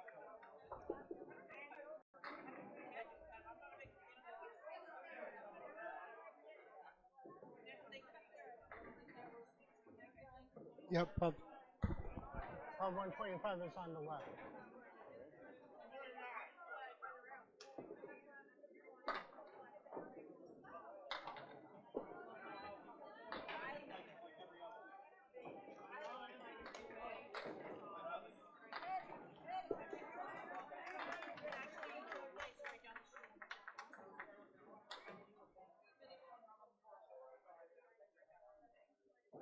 Do you have any idea what colors they are?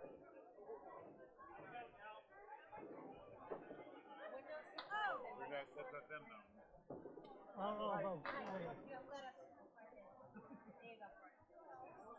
Saving it for later. Both the teams that are going against each other are both going to be green. So you got Berrigan, you can tell by his green. JJ's green.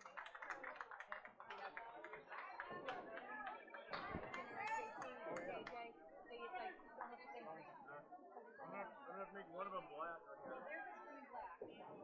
Green black right, and yours is green and Okay. white. This is green white and black green. So Black. I'll put black on the left. Pub 125. I'll make them black. Oh well.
going, man?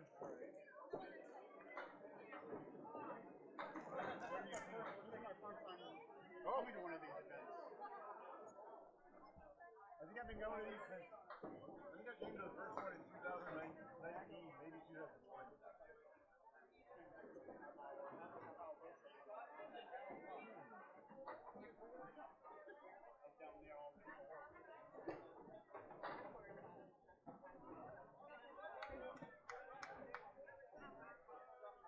Were you doing that in Long Island?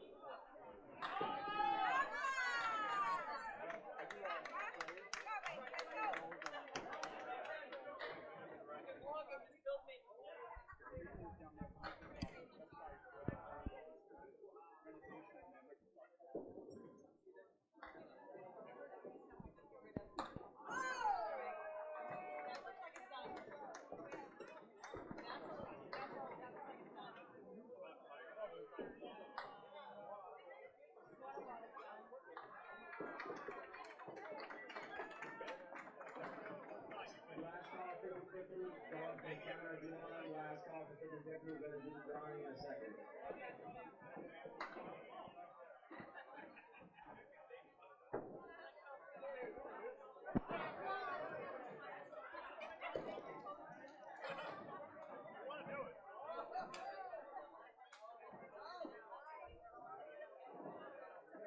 How you guys doing?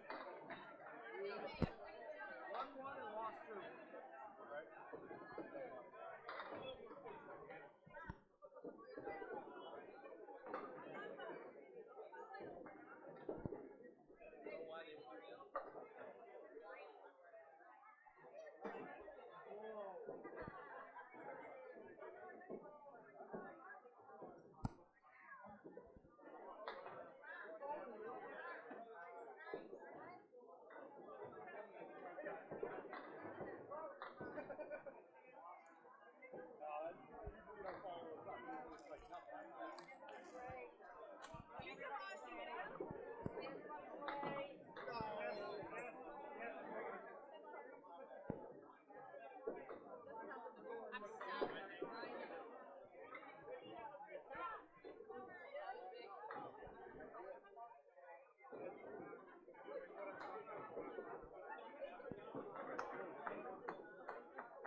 That's what happens when you drive their antenna on Sunday. They get worked up.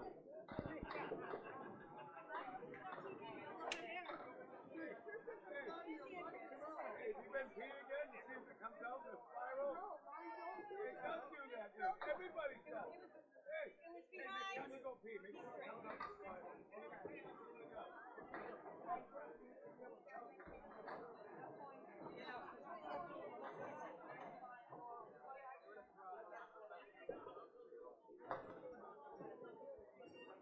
How's your head?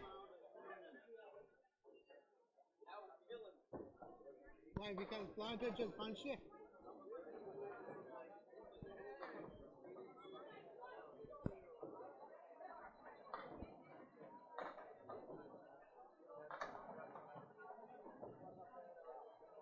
Last call. Anybody want any more tickets? Last call. Come up and see me.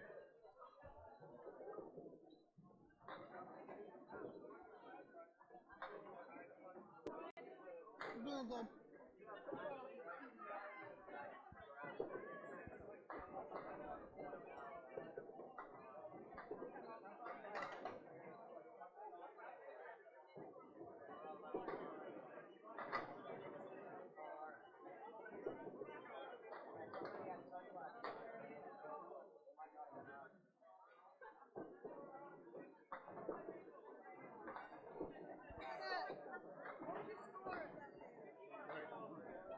See if I can go get some lineups.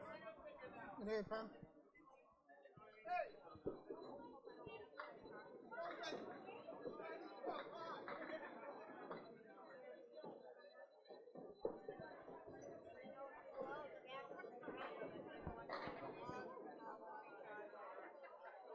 Jasmine,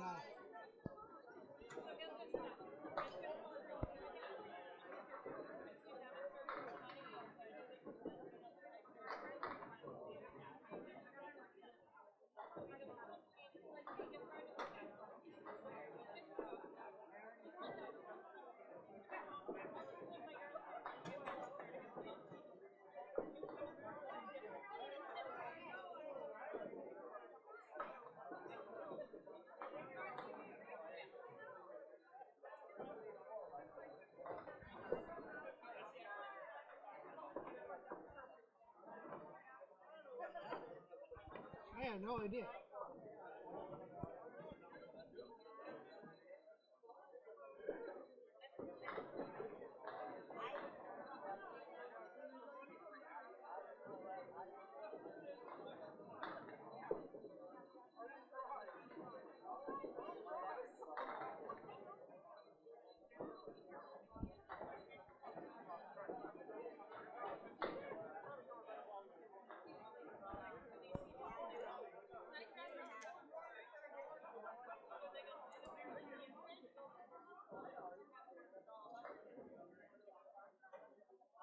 All right, help me.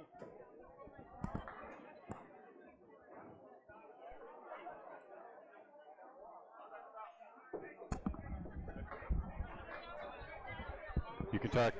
Put this on, I can hear you. We're not on the air right now. We're not on the air. But window source is, shoot, JJ. JJ on the right?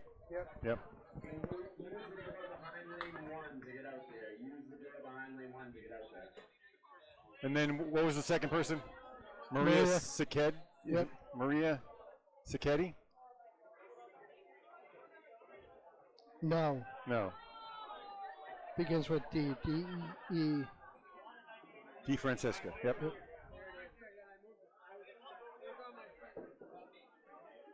Then Celeste Buckmore. Francesco with a C, right? Mhm. Sesco. Oh boy. Right, and then next is Celeste Buckmore. yeah. Celeste has an E at the end, right? Celeste with an E. Yep. And then a E at the end of Buckmore as well. Okay. Number 4.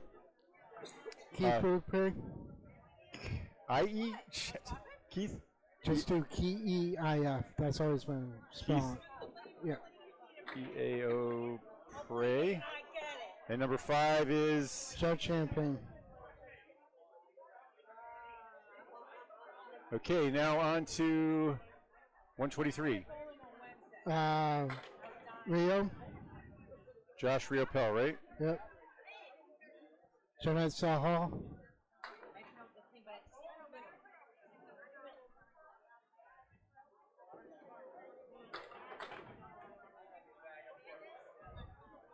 I believe that's just Southall, right? Oh, Lord. Yep. Yep, no double H. Okay. 3 is going to be Amy Doobie. 4. Jeff Walsh. And 5. Fuller Jr.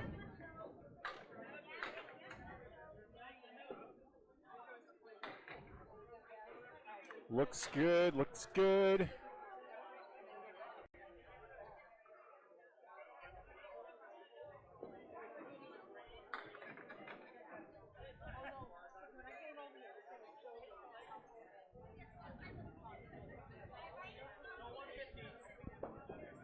All right, I'm gonna put the. Oh, can you look up? Do you have that score sheet for see how they may have done even before now? I know that. I know JJ's team came in 1-2.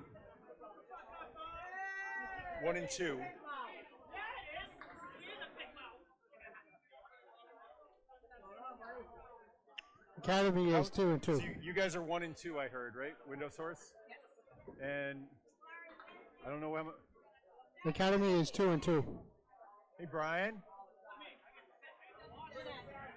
Jeanette. Jeanette Southall. Do you know what your record is coming into this? Did you win one or two or three?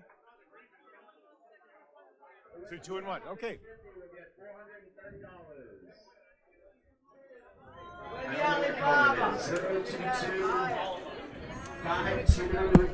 Okay, there. Hello and welcome back. Bob Lee here with Kevin Burns. Match number 4 coming up. Thank you. We are looking at the window source versus Pub 125. No, that match is not completed. I did put the scores up from the previous match. We just saw Academy Lanes take down undefeated Hammer Barn. Now we're going to see the 2 and 1 Pub 125 team up against the 1 and 2 window source team. They're both wearing green. So we're going to distinguish them by the color of the writing. Window Source is wearing black and has got black, and Pub 125 has white. It's green on green. That's right. But So, Bob, before we get going, I do want to point out that I'm actually in for Drew Steele. I was supposed to be on the other side with Greg. So, so I'm actually in for Drew this weekend. You're welcome to take a break. I know. I'm Keith. No, my break will be tomorrow. I'll take a couple tomorrow. Aha! Scores are out. Oh, perfect. I'd like to call off how they're doing. JJ Jarigny on so what are the team numbers here? 17 and 18? No, those are the lean numbers. 21 and 20. Oh, good. All right.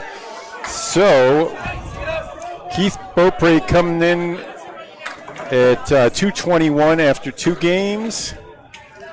Let's see about JJ. JJ was not in during the last game, so I don't have his up-to-date stats here. Jeff Champagne has 1 game at 98. Keith Beaupre, I said 221 after 2. Lyonnaise, who's not bowling, at 109. For Team Pub 125, Josh Riopel comes in 3 games at 314. That's a 104.6 average. Jeanette Southall at 344 after 3, 114 and change on that average. Amy Dubé hanging at 103.6. Jack Berrigan, he's taken a seat, but he struggled at 97 after 2, through 2. And Brian Fuller is averaging 116 after just 1 game. And we'll see him in his second coming up in just a moment. I do want to point out one thing. Dave Richards is also on the roster. He's also should be in the Hall of Fame, but he's also here today. He's going with his nephew, believe it or not. All right, so here our 2020, I want to say 24 Outrun the Bear champion who lost in the finals in the handicap version to Sean Taylor earlier this season. One of the few matches I've been able to cover. Had a few family issues this year. And here's JJ Trigny with the first pitch. Right on the money. Low full. 36 miles an hour. Rio with a strike. Also throwing 36 miles an hour. How about that one? Good start for Pub 125. Early pin lead for my apologies. I'll move that scoreboard out of the way. Pub 25. Placard out. Nice 9 for JJ. Good out on that.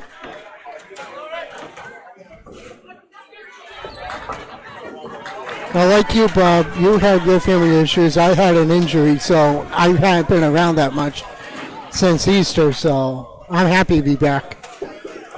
And JJ in the pocket. He's throwing sweet ball. Drops 9, leaves a wobbly 5.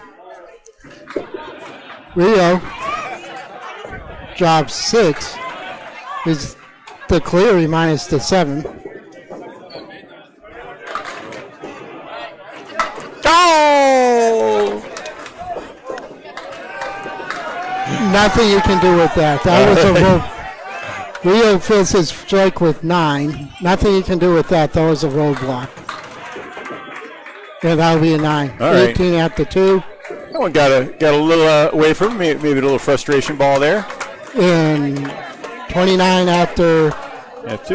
after 2 Right. for Early 10-pin lead for Pub 125 behind Josh Riopel's strike in the first. should be 18. It's What? it's 18. Oh, 18 for? Yep. Oh, he had a pair of 9s. You're right. So here's Maria. Maria Make that an 11-pin lead. Maria with a nice ball going Here, down. G. Francesca and Jeanette Southall. Maria recently had one for the ages. I mean, she's in her 70s now, and she went up at the Worlds, I think, at the beginning of the season.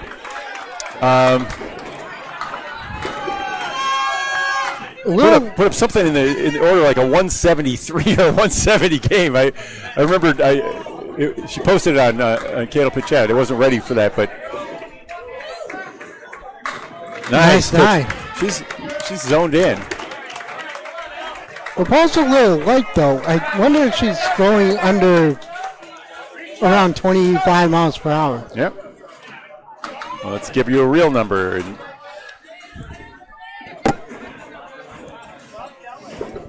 It's a 10-pin lead in favor of Academy Pub 125. 24 on that.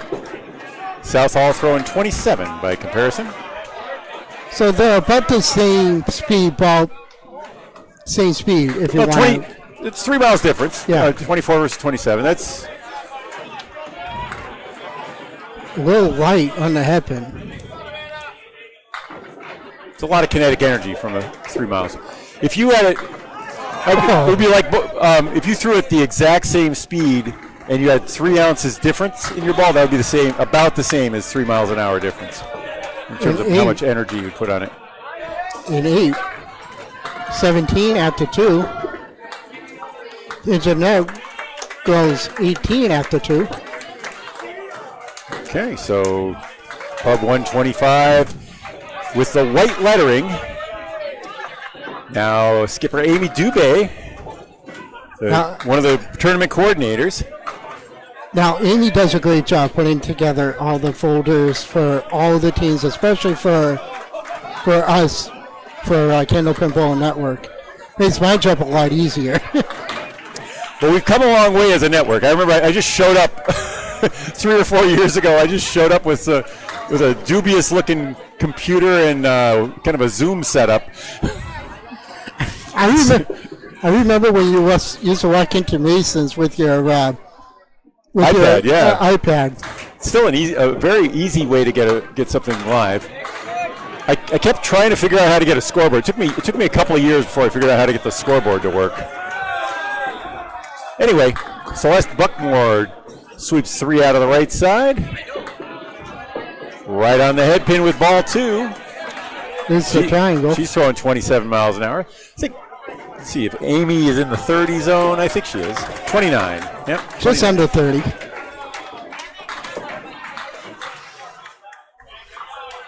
Amy also runs the once a month pro league up at Exeter Lanes as well. Nice 10 for Buckmore. And a nice 9 for Amy. This isn't a hand yet, folks, but with the kind of caliber bowlers that are coming up, anything can happen.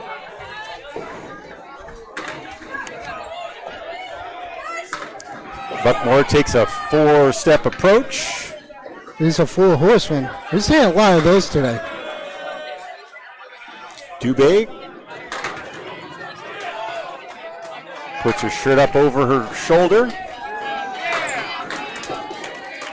Left that one out to the right, leaving a 6-pack.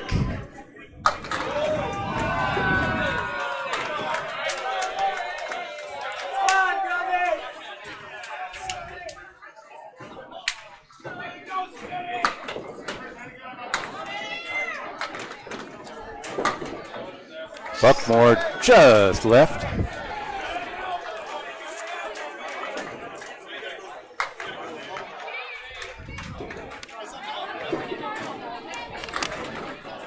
Yeah, it's tough when you hit the 2-pin and only get 3 out of that 6-pack. It's really tough to get more than 1 pin out of this configuration. Buckmore clears up. 20. Oh, right down. That was like a spread eagle shot that she needed. Dubé with a 19 after 2. Buckmore at 20. The lead is 11 for Pub 125. Jeff Walsh, number 4 bowler for 125. Keith Beaupre, one of our all-time. He's in the 46-mile-an-hour club along with Josh Daly, Tim Douglas.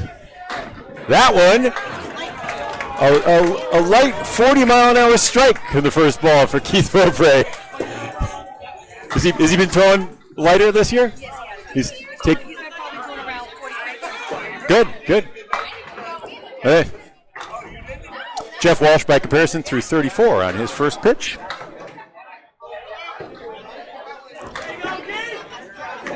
Wow. Good effort. He had a piece hanging out of the gutter that could have done a lot of things. And that's a 9.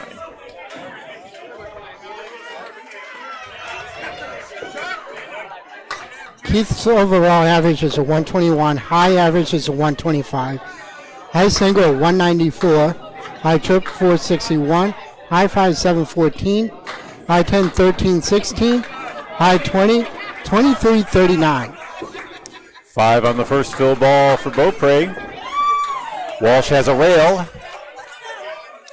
That's what we call the 2-4-7 or the 3-6-10. 8 on the strike. Lead is down to 2. Walsh is wide left. Oh, picks it on the side. Jack Berrigan jumped up to point out that some crazy things were going on. Jeff Walsh is as surprised as anybody that he made that spare. He actually wants to see a replay on it. Unfortunately, we do not have that good, Duds. Yeah, I haven't figured that out. Okay. I'm going to have to switch to OBS to do that. Sorry, guys. I started in OBS, but I'm going to have to go back and relearn it because it does finally have a good replay system. All right, anchor bowlers now. Jeff Champagne, Brian Fuller. Interesting to see. I'm dying to see how Brian bowls. Brian keeps his ball usually in the low 30s out of the hand. Champagne throwing 35 on that miss. Fuller, 32 out of the hand.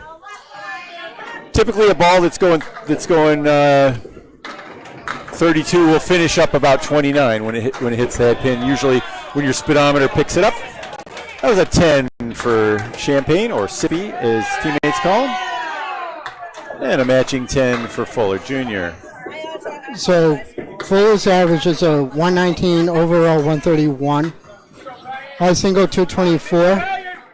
High triple 474. High 5 743.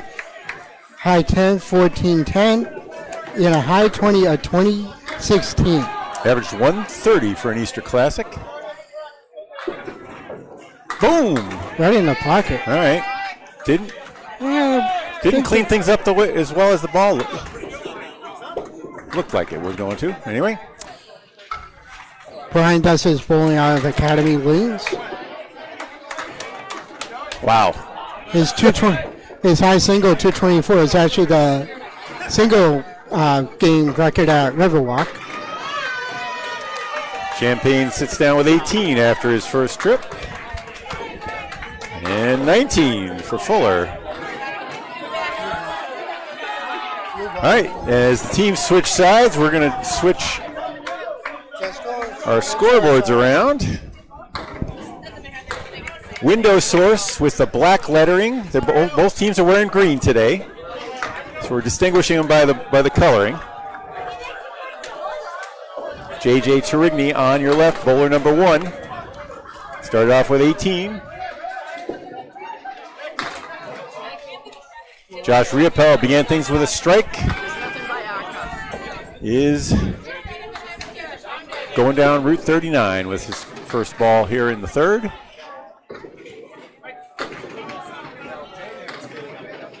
Good cleanup ball. And how about that spare for Turigny? He had the parallel pins plus the 10.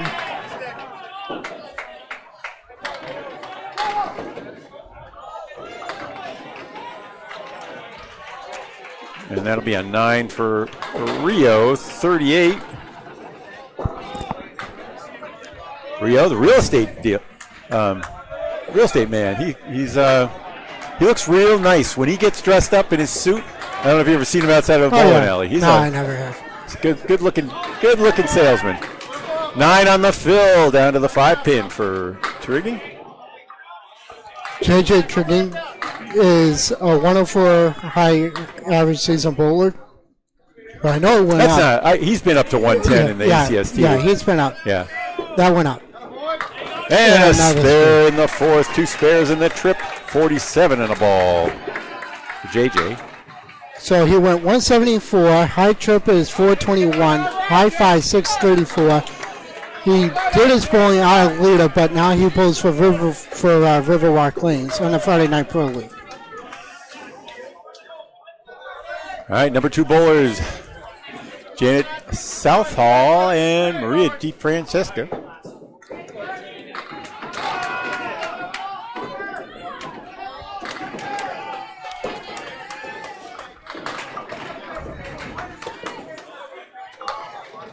An 8-pin lead for the window source on your left. It's the lettering in black. Both teams in green. Southall with a lemon drop. Unfortunately, I don't have an average for Maria, but her high single is a 129. High trip for high single's a 189. I believe, 189, right? 402, and 618. Yeah. Pulls out of the Metro Bowl in Peabody. Yeah, she is one of the greats from years ago. Well, look at this. As light as her ball is, she almost converted that.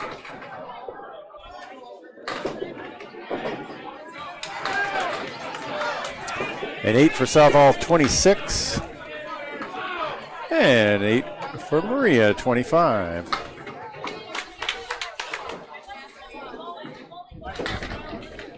Pub 125. It came in with 2 wins and 1 loss. A 4-2 record. Is each win is worth 2 points in the format. A tie would be worth 1. Window source came in at 1-2. Trying to get even on the day. Maria throwing a 24-mile-an-hour pitch that's starting. It's got a little bit of a lollipop in it. Goes a little right before the spin takes over. Well, she avoided a next to a possible split on that spear attempt. With as much spin as Maria's using, she needs to leave it out a little bit to the right, or else it's going to do what that ball just did, shoot straight off. No luck on that. Yep. That's an 8. Pair of 8s there, right? Yep, pair of 8s, 33, 34.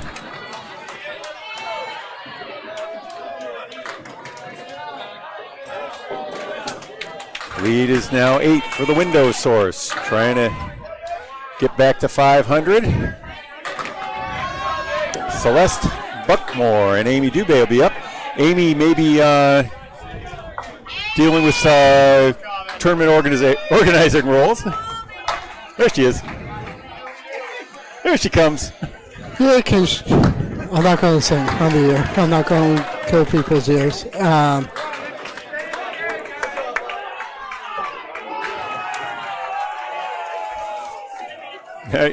So real quick, I'm going to do Celeste Buckmore. She has a overall average of 99, career high 107, high single 179. High triple 435, high 5 665. She pulls out of Riverwalk Lanes in Amesbury. All right, here comes Amy Dubé. Now she's got her concentration back, pulls that one left. Knocks out 3 pins out of the 4-pin slot.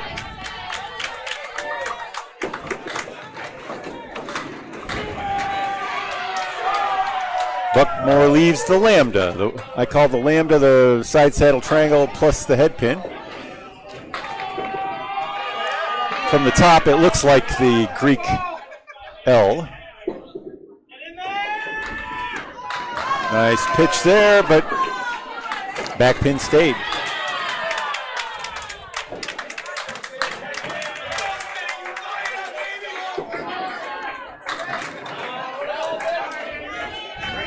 Dubé takes 9. She's got 2 9s and a 10 for 28. Amy's overall average is a 102. Career season average is a 115. High single just under 200 at 198. High triple 408. High 5 632. High 10 1192. She does her bowling out of Exeter Lanes in Exeter, New Hampshire. Okay, we're about approaching the 1/3 mark here. It's three marks to 2. The window source with a 8-pin lead behind those 3 marks. A strike from Keith Beaupre and 2 spares from J.J. Chirigny. And we also have Jeff Walsh working on a spare. Dubé right on it. The head pin did not touch the 4 going by. I've been noticing a lot of the hits on the head pin for a speed lead. A lot of the side pins are not going. Still 4 pins on the left. 5 pins standing for Buckmore. Big out ball coming up. And that was, she didn't even touch the pin. Dubé teases that one down. 38. And top 6 for Celeste. Yeah, that is.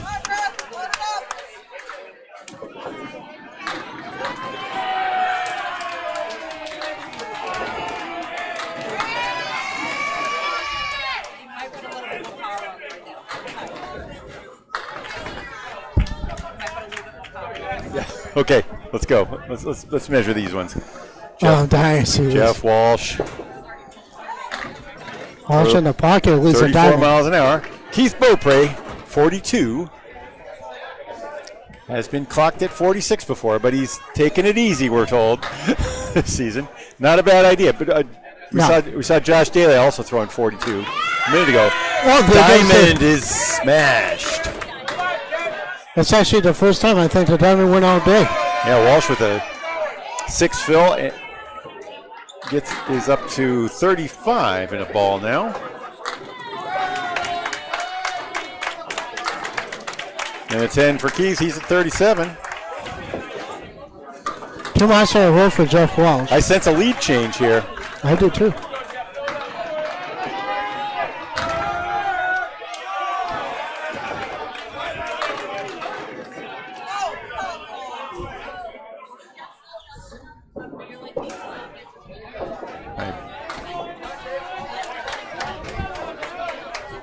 Walsh is waiting for something. I guess he's waiting for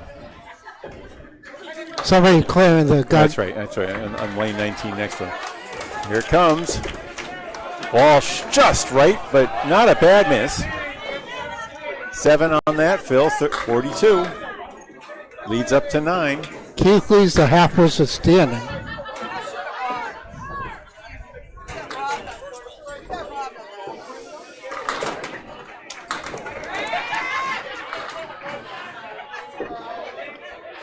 Spare Walsh.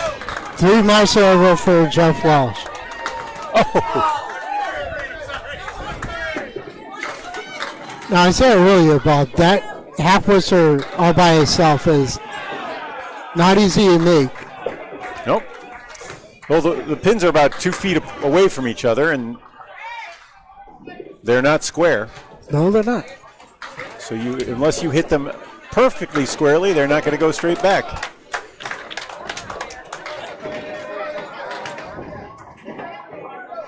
All right, so 52 in a ball for Walsh, 46 for Keith after 4. And the lead is now 10 pins for Pub 125. Both teams with a hit. For Virginia with a Cleary on the left side. For Huntsman made up the 3, 1, 3, 6, 10. Takes out everything but the 3 and nice move by Judge Champagne. Yeah, nice 10 by Fuller Jr.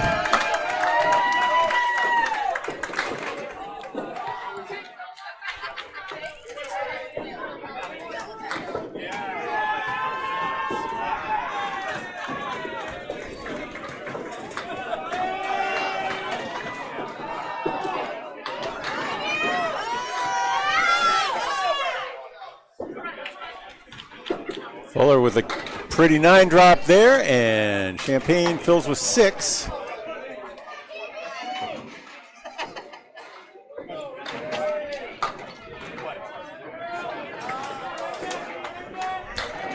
Bites 6 pins off the lead. Now sitting at 4. Fuller had it was a roadblock in any way you measure it. Nice! Champagne gets the 4 horsemen from the outside. He's got a pretty significant right to left action on his ball. And Fuller makes a 10.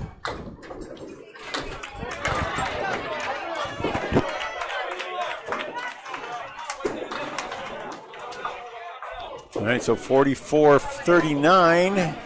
Champagne with a lead, plus a bonus ball now for the window source. Trying to draw even. The teams came in. Window source came in 1 and 2. And Pub 125 out of Academy Lanes came in 2 and 1. This is match 4 of 23 this weekend.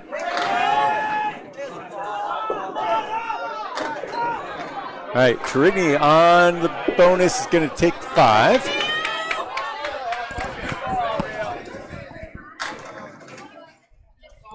And we have another lead change. Window source now with a 1-pin lead.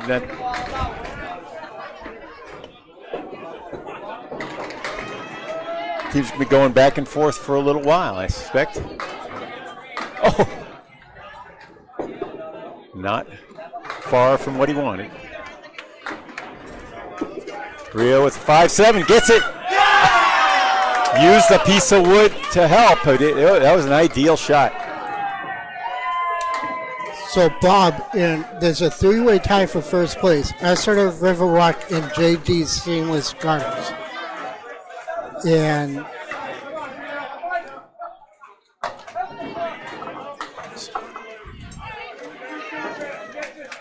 so a 3-way tie for first place. Exeter, Riverwalk, and who? JD's Seamless Gutters. Okay. And there's a 10-way tie for second place. Oh yeah. I mean, there were only 3 matches. Yeah. Yeah. Just a little while, it was a 24-way tie for first place. about 3 hours ago, right? Yeah. JJ with a nice ball. Leaves a 4-pin. All right, 6 on the fill for Rio. And that Rio, time the wood did not help. No.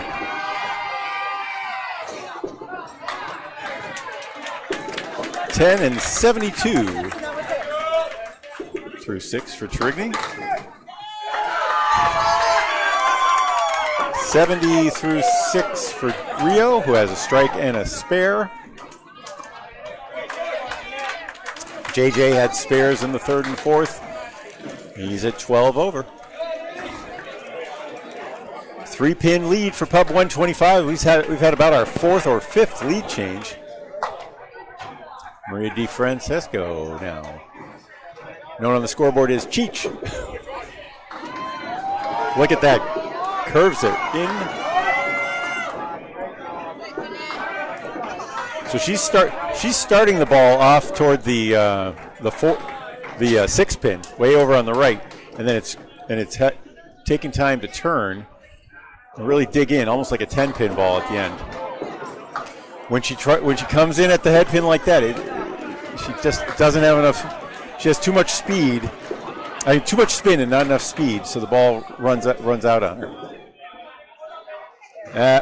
Wow. That would be a 9. Yep. Also a 9 for Jeanette Southall. She had a tough lead.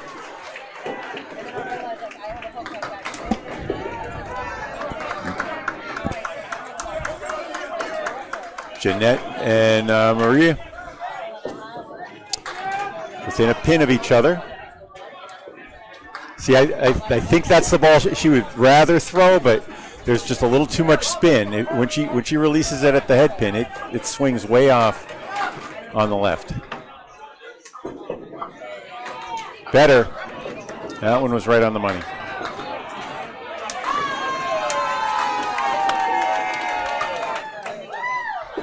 Southall. Oh, is that going to go? It's going to go. It's got to go. Nope. Oh. It was hit. Wow. It was hit. Twice it was hit. Oh, nice 10. Pretty 10.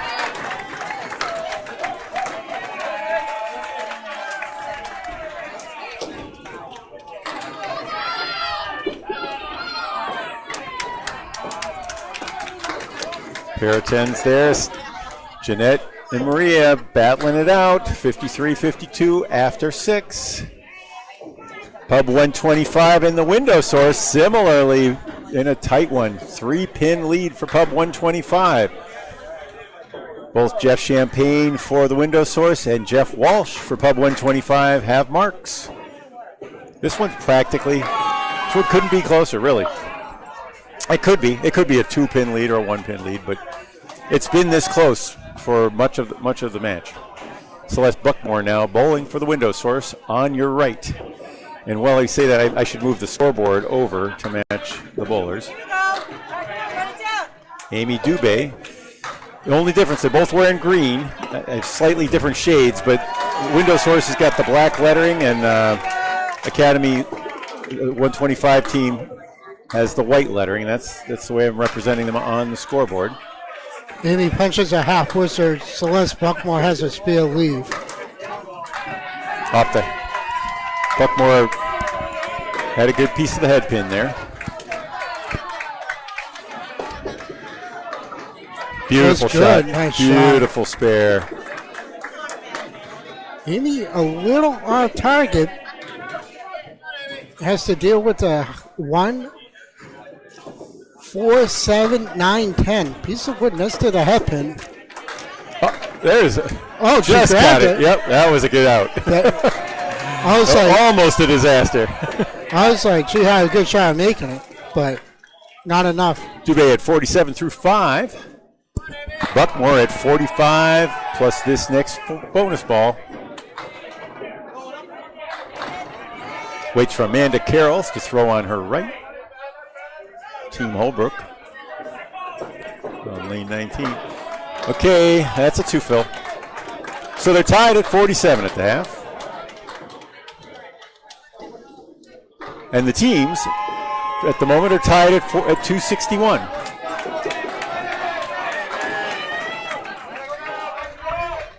All right, decent chance for Dubé.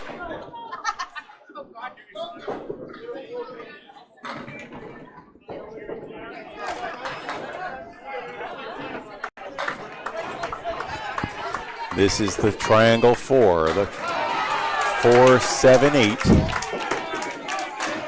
Dubé just a little right. She throws from a pretty steep angle on the right side. Her angle reminds me of Justin Scales. Because you know how Justin has that big on swing? Yeah. And it comes in deep.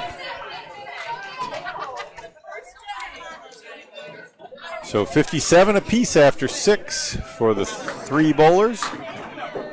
Buckmore and Dubé. Now Jeff Walsh working on a spare against Keith Beaupre. Beaupre started things off with a strike, followed with a 9, 10, and 9. 6 over at 46. Oh, light. Nice piece, but A little light on that. yeah, it wasn't. Didn't look like it was a disaster. 5 fill for Walsh. Brings him up to 57. And 5 right now is the lead. He can't believe that didn't go. Judge just went off.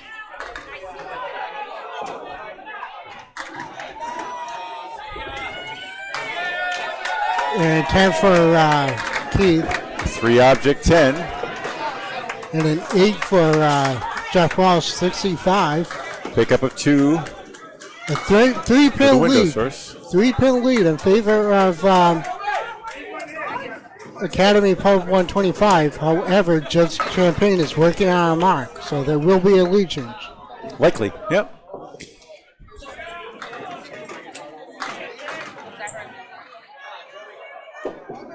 Beaupre right on it again.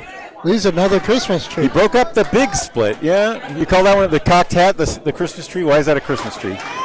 Is what they call, well, the 10-pin didn't go, but in 10-pin, that's what they call that shot. It's called the The Christmas 2, tree. 7, 10? Yep.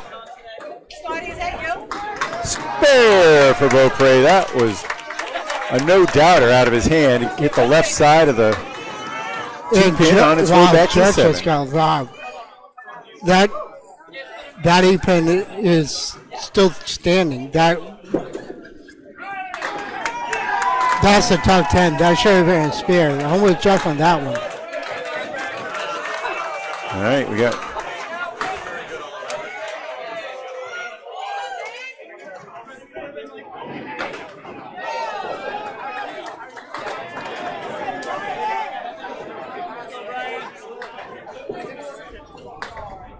So the window source leading 7-5 in marks so far in this match.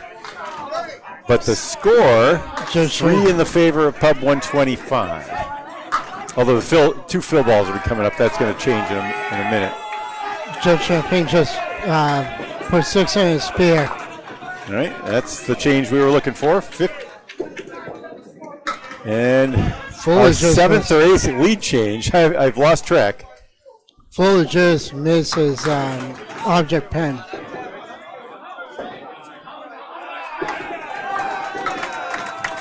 Yeah, Fuller with the 9.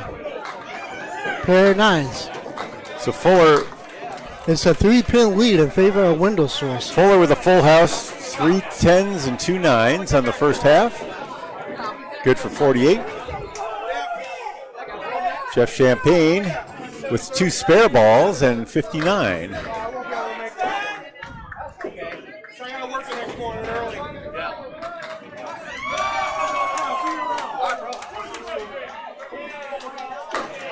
Oh, I can't. With the white coloring, I don't think I can.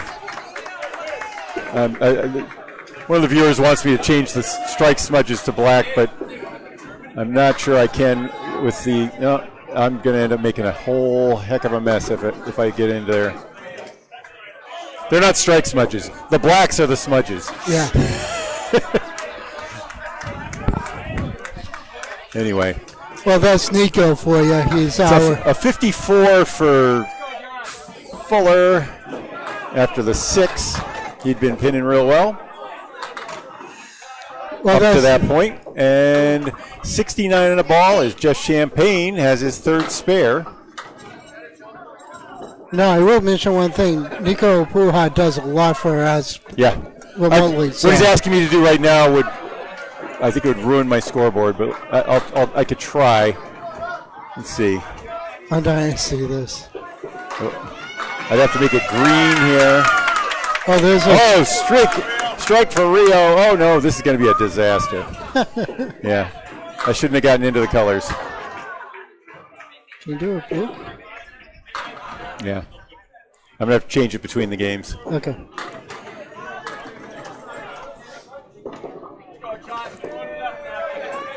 Just use your imagination. The black is a spare for Pub 125, and the white and Just as the black is a spare for the window source.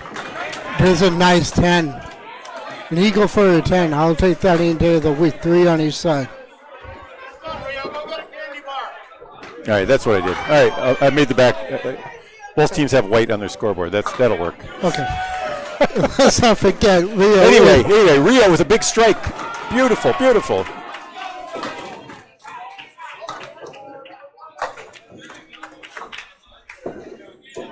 Rio buries the puck, at least a setback.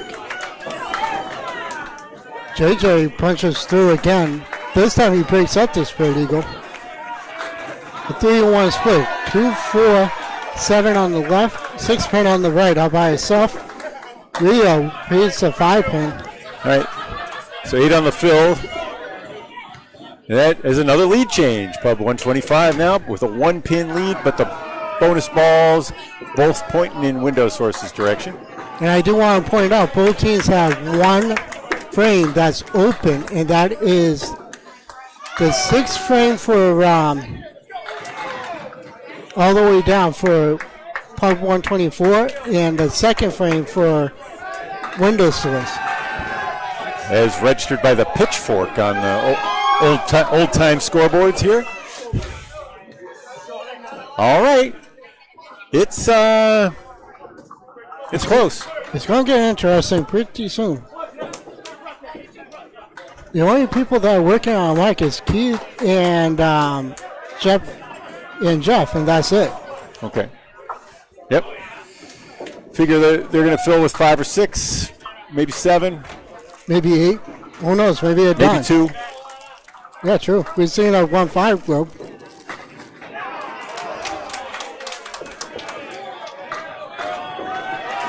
Jeanette in the pocket, just off the head pin. Punches at the half, Worcester plus the 5 pin.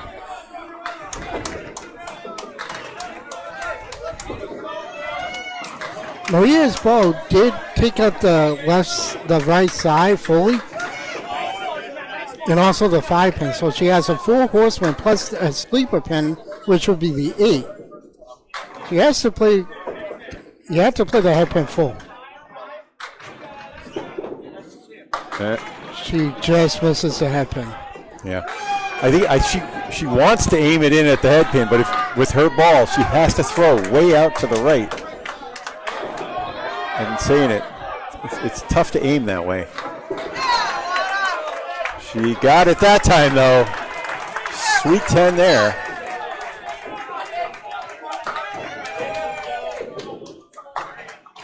That was a 7 for Southall. This foul.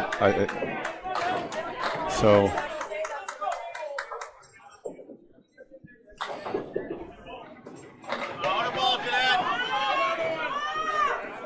Great spare opportunity there for Southall.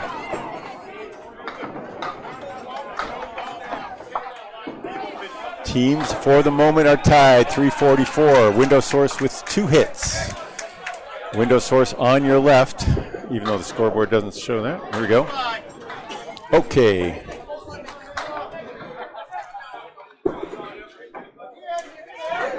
Great strike. Hit the left side of the head pin. The 4 horsemen didn't fall, though. The 10 pin held. Got a sleeper in the back zone.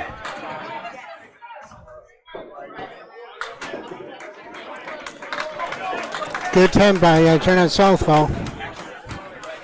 She's at 70 in the ace. And that'll be a 9. 71 for Maria. Here comes Amy and Celeste Buckmore.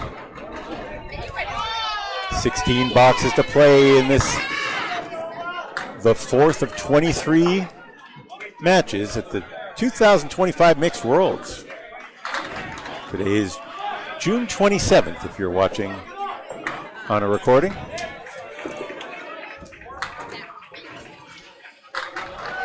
Amy Dubé, 57 through 6. Amy drops 6. At least the high load plus the 3 pin.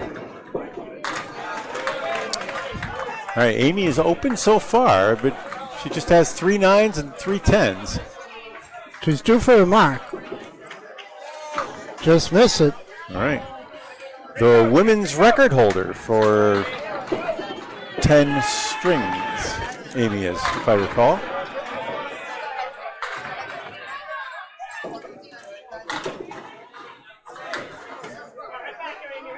There's a 7, at least a high low. Oh, yeah. Right when I was talking about how well she was pinning. And an 8 for Buckmore. She's at 65. And the lead is 0. We are all square, but Keith Beaupre and Jeff Champagne for the window source. The team on your left with the black writing. Working on marks. Amy Dude. That's it. Oh. Yeah. Here comes the worst. It's going to knock. It's going to. Wow. Didn't break it. It shook it. I think it's adjacent, so I would like to play on the tail right now and let the ball bounce over. It's a lot of room to make it or miss it. You have a pretty much 7 inches of territory. Ouch. Didn't like the right side. Sorry. She helicoptered it, but it didn't go the way I thought it would. No. And that would. Okay. Doobie now for 10. 10 right in the nose, 74 at the 8.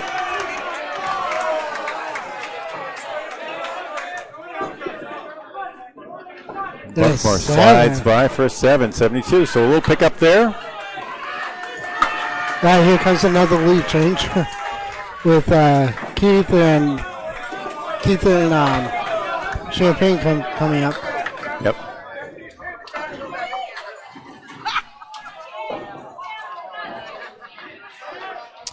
So Jeff Walsh had spares he had a run of 3 in a row in the second, third, and fourth. Throws a good pitch, splits him. Keith with a big ball drops 8 on his mark. That's another lead change.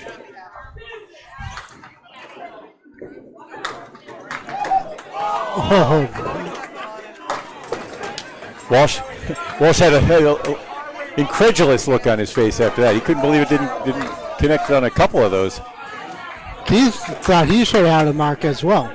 Right, and it ends up being an 83 in the 7th, 13 over. As Beaupre is at 84. Not down by much. 7 pins is the difference, but let's not forget, Jeff Champagne is going to put that total even higher. Jeff drops the ball right on the line. I like the way that Walsh hesitates at the top, like right when the ball's at its peak. That gives you a chance to really aim. Awesome, thank you, Paul. Looks like we're going to have Marcotti Ford and Stars and Strikes coming up next. Nice lead for Beaupre. I think the left side of that pin is ideal. Walsh can't connect. Had the 1-9. Yeah, so we have Moriarty Ford. Marcotti, Marcotti and Stars and Strikes next. Or Marcotte, I think is the way to say it. Spare for Beaupre. And the ball comes back. That's one of the disadvantages when you throw a hard ball like Keith does. Something is always going to bounce back on you. I didn't understand you. Say what? When Keith throws a very hard ball, either a pin's going to come flying back at you or the ball's going to start coming back. All right, Fuller and Champagne now. Champagne has 3 spares. I like his thinking, though. It's the difference in the game so far, really. Off the head pin, at least a 1-8-9. Great miss, as they say. 76.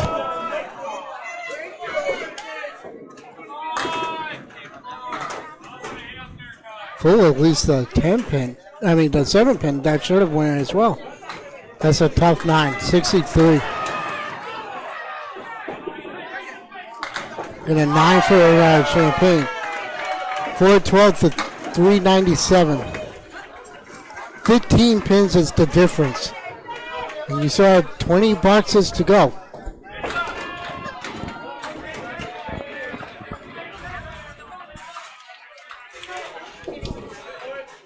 Fuller with a half Worcester. 9 drop. Yeah, each team 5 bowlers, 2 boxes apiece. After this box, anyway. Go, go, go. Oh, Nope. he put it on the cap. Anywhere on the side was good, and I think if he'd gone a little left, it was good, but hitting the cap was the out. All right, that's a 10. That's 10, so 4 remains open. And that's another pitch. That's another pitch fork.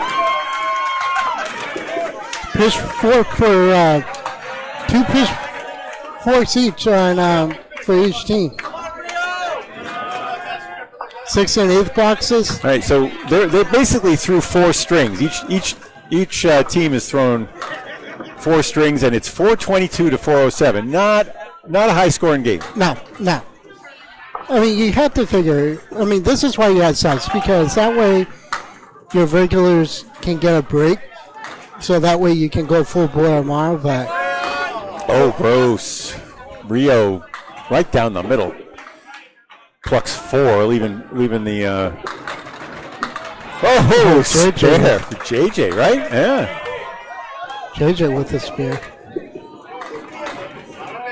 I was going to say that would be something if Rio can pull that one off. Yeah, there's a spread eagle with a talon and minus a tail feather. Anyway, that's a 7. Rio at 105. Still 15 over. After starting with a strike and adding a spare in the 5th and a strike in the 7th. JJ in the pocket, drops 9, loses to 10. 109. Takes the lead in the matchup, and a 27-pin lead now for the window source. Rio has got to convert this just to make it easy.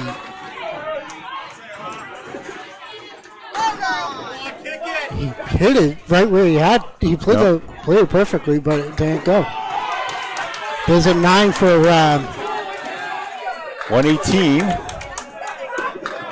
And a 10 for Rio. 115. Good games out of the leadoff spot for both teams. Good pro scores right there. We're going to confirm it is 450 to 424. That is confirmed with the official scorecard. A 26-pin lead. That's the biggest lead of the match. Window source looking to go 500. They came in 1 and 2. Pub 125 out of Academy Lanes came in 2 and 1. They would drop to 500 if things stay the way they are. All right. Maria that ball got away from Maria. She just takes out the 7-pin. Southall leads a 1, 6, 10 with the there it is. 8-pin. Oh, nice comeback ball. She had to release. Yeah, she has to release it way over there to the right with that big turning ball that she's got. It's not really like a hook she has. It's nice and smooth. All right, 9 and 9. Don't hurt him, Jeanette. 79.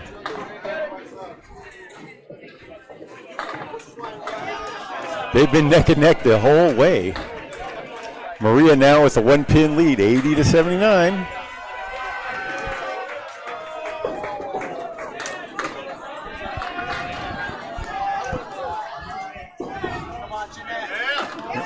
Hearing my sound levels may be too high. Greek church for Jeanette Southall.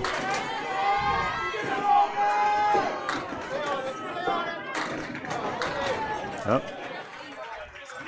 She'll be open in the Greek church, which is for some reason, is what 10-pin bowlers call this leave, with 2 on one side and 3 on the other.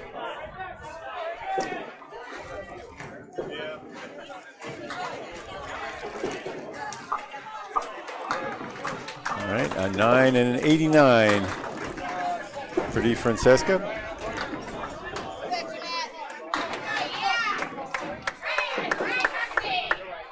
And they fittingly tie at 89. It's going back and forth the whole way. But Window Source is looking, speaking of ties, looking to go 2-2 after beating Pub 1. If they beat Pub 125, it will be, both teams will leave 2-2 and in the middle of the pack.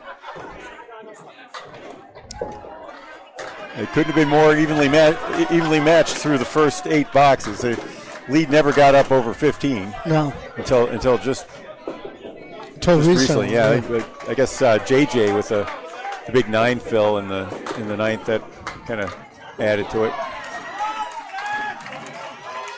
Celeste drops 8. That's very doable. That's not bad at all.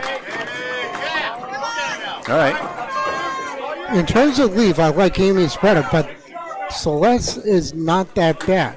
Oh, I see what you mean. Yeah. Just have to cross it. Right there. Yep. All right. Right there. I told you it wasn't that bad. 2 for 2. All right, nice.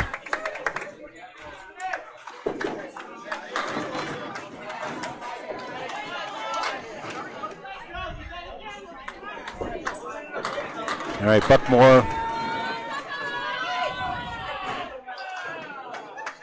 looking to stay even with Dubé. They both had a spare. 25-pin lead. Decent fill there, 6. Amy just off the head pin, Lisa Caleri. She does have help for it because she does have her piece of wood that can cover the 9-pin. So it's pushing, it's shaking. Come on. A little more mustard on that ball. She's laughing, but I don't think she got a kick out of that. Celeste is. A little more mustard on that ball, the 10 goes.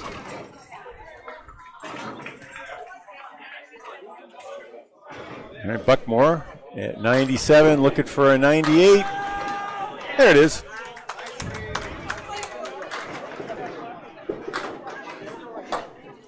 And a 96, so Buckmore gets the best of Dubé.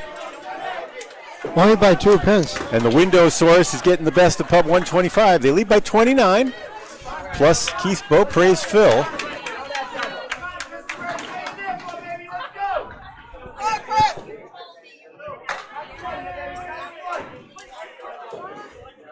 Keith is working on a mark.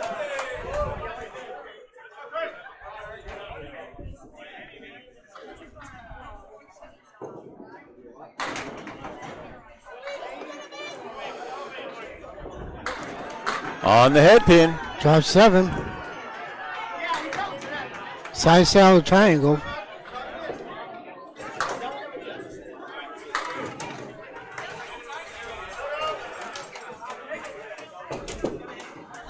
Walsh in the pocket. Oh no. Oh boy. Tough one. Well, let's see where that was sells. I mean, there's still 3.5 boxes to play here. Beaupre pushed everything through, but At least 9 in the back, right? Yeah.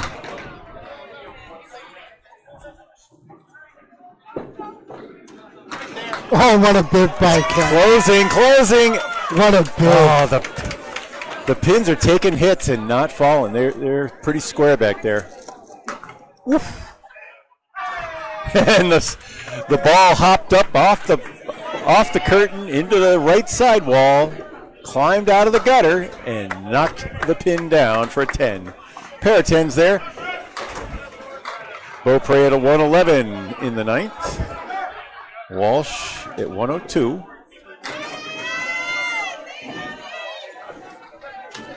Down to our last 3, a 36-pin lead for the Window Source.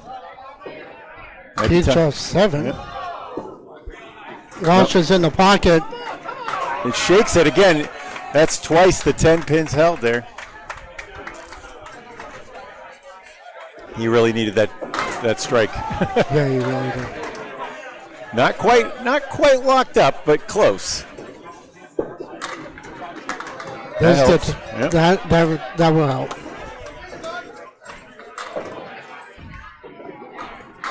Keith with the 10. And a 121.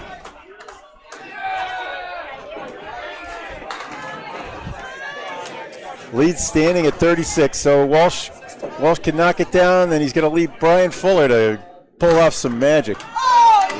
What a shot by Chris Bovia over on the left.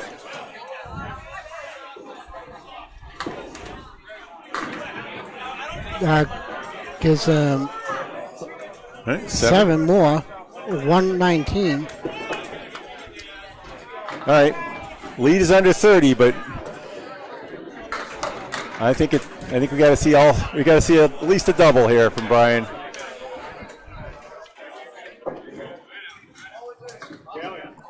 Or the window source is going to move to 2-2, and Academy's Pub 125 also will be 2-2.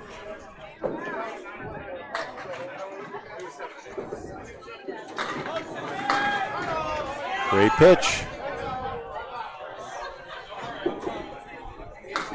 And that should do it.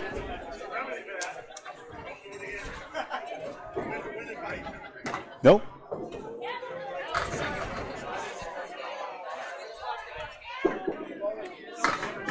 Right. Spur for Fuller Jr. Going to try to get his score over 100 at least.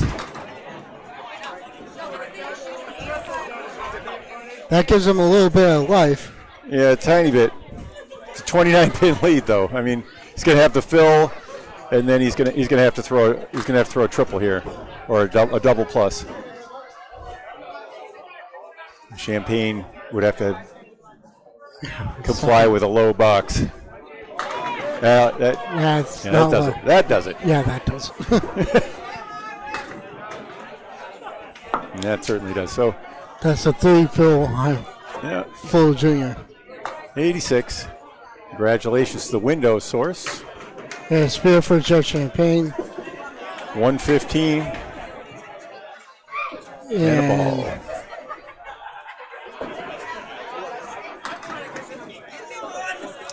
Pub 125 just crawls out of the 400s with that last box. And a 95 here. A 514. Window source at 541 plus this next pitch.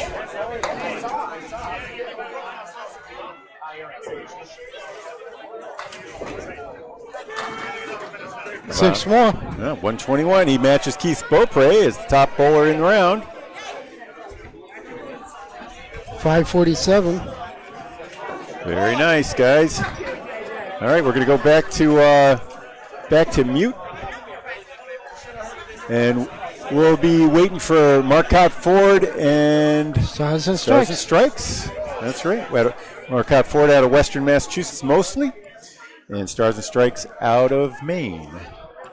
For the Cannabis Bowling Network, I'm Bob Lee, Kevin Burns. See you soon.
side, you know? Right hard is left, self-reflective right.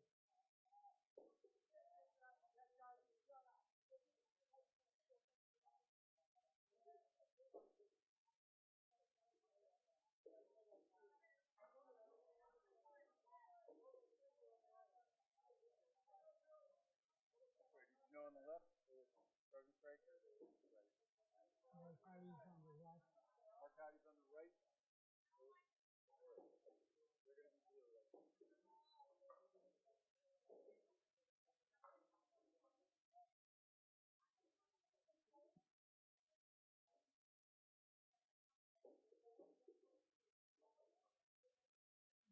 Yeah, those all post on right now.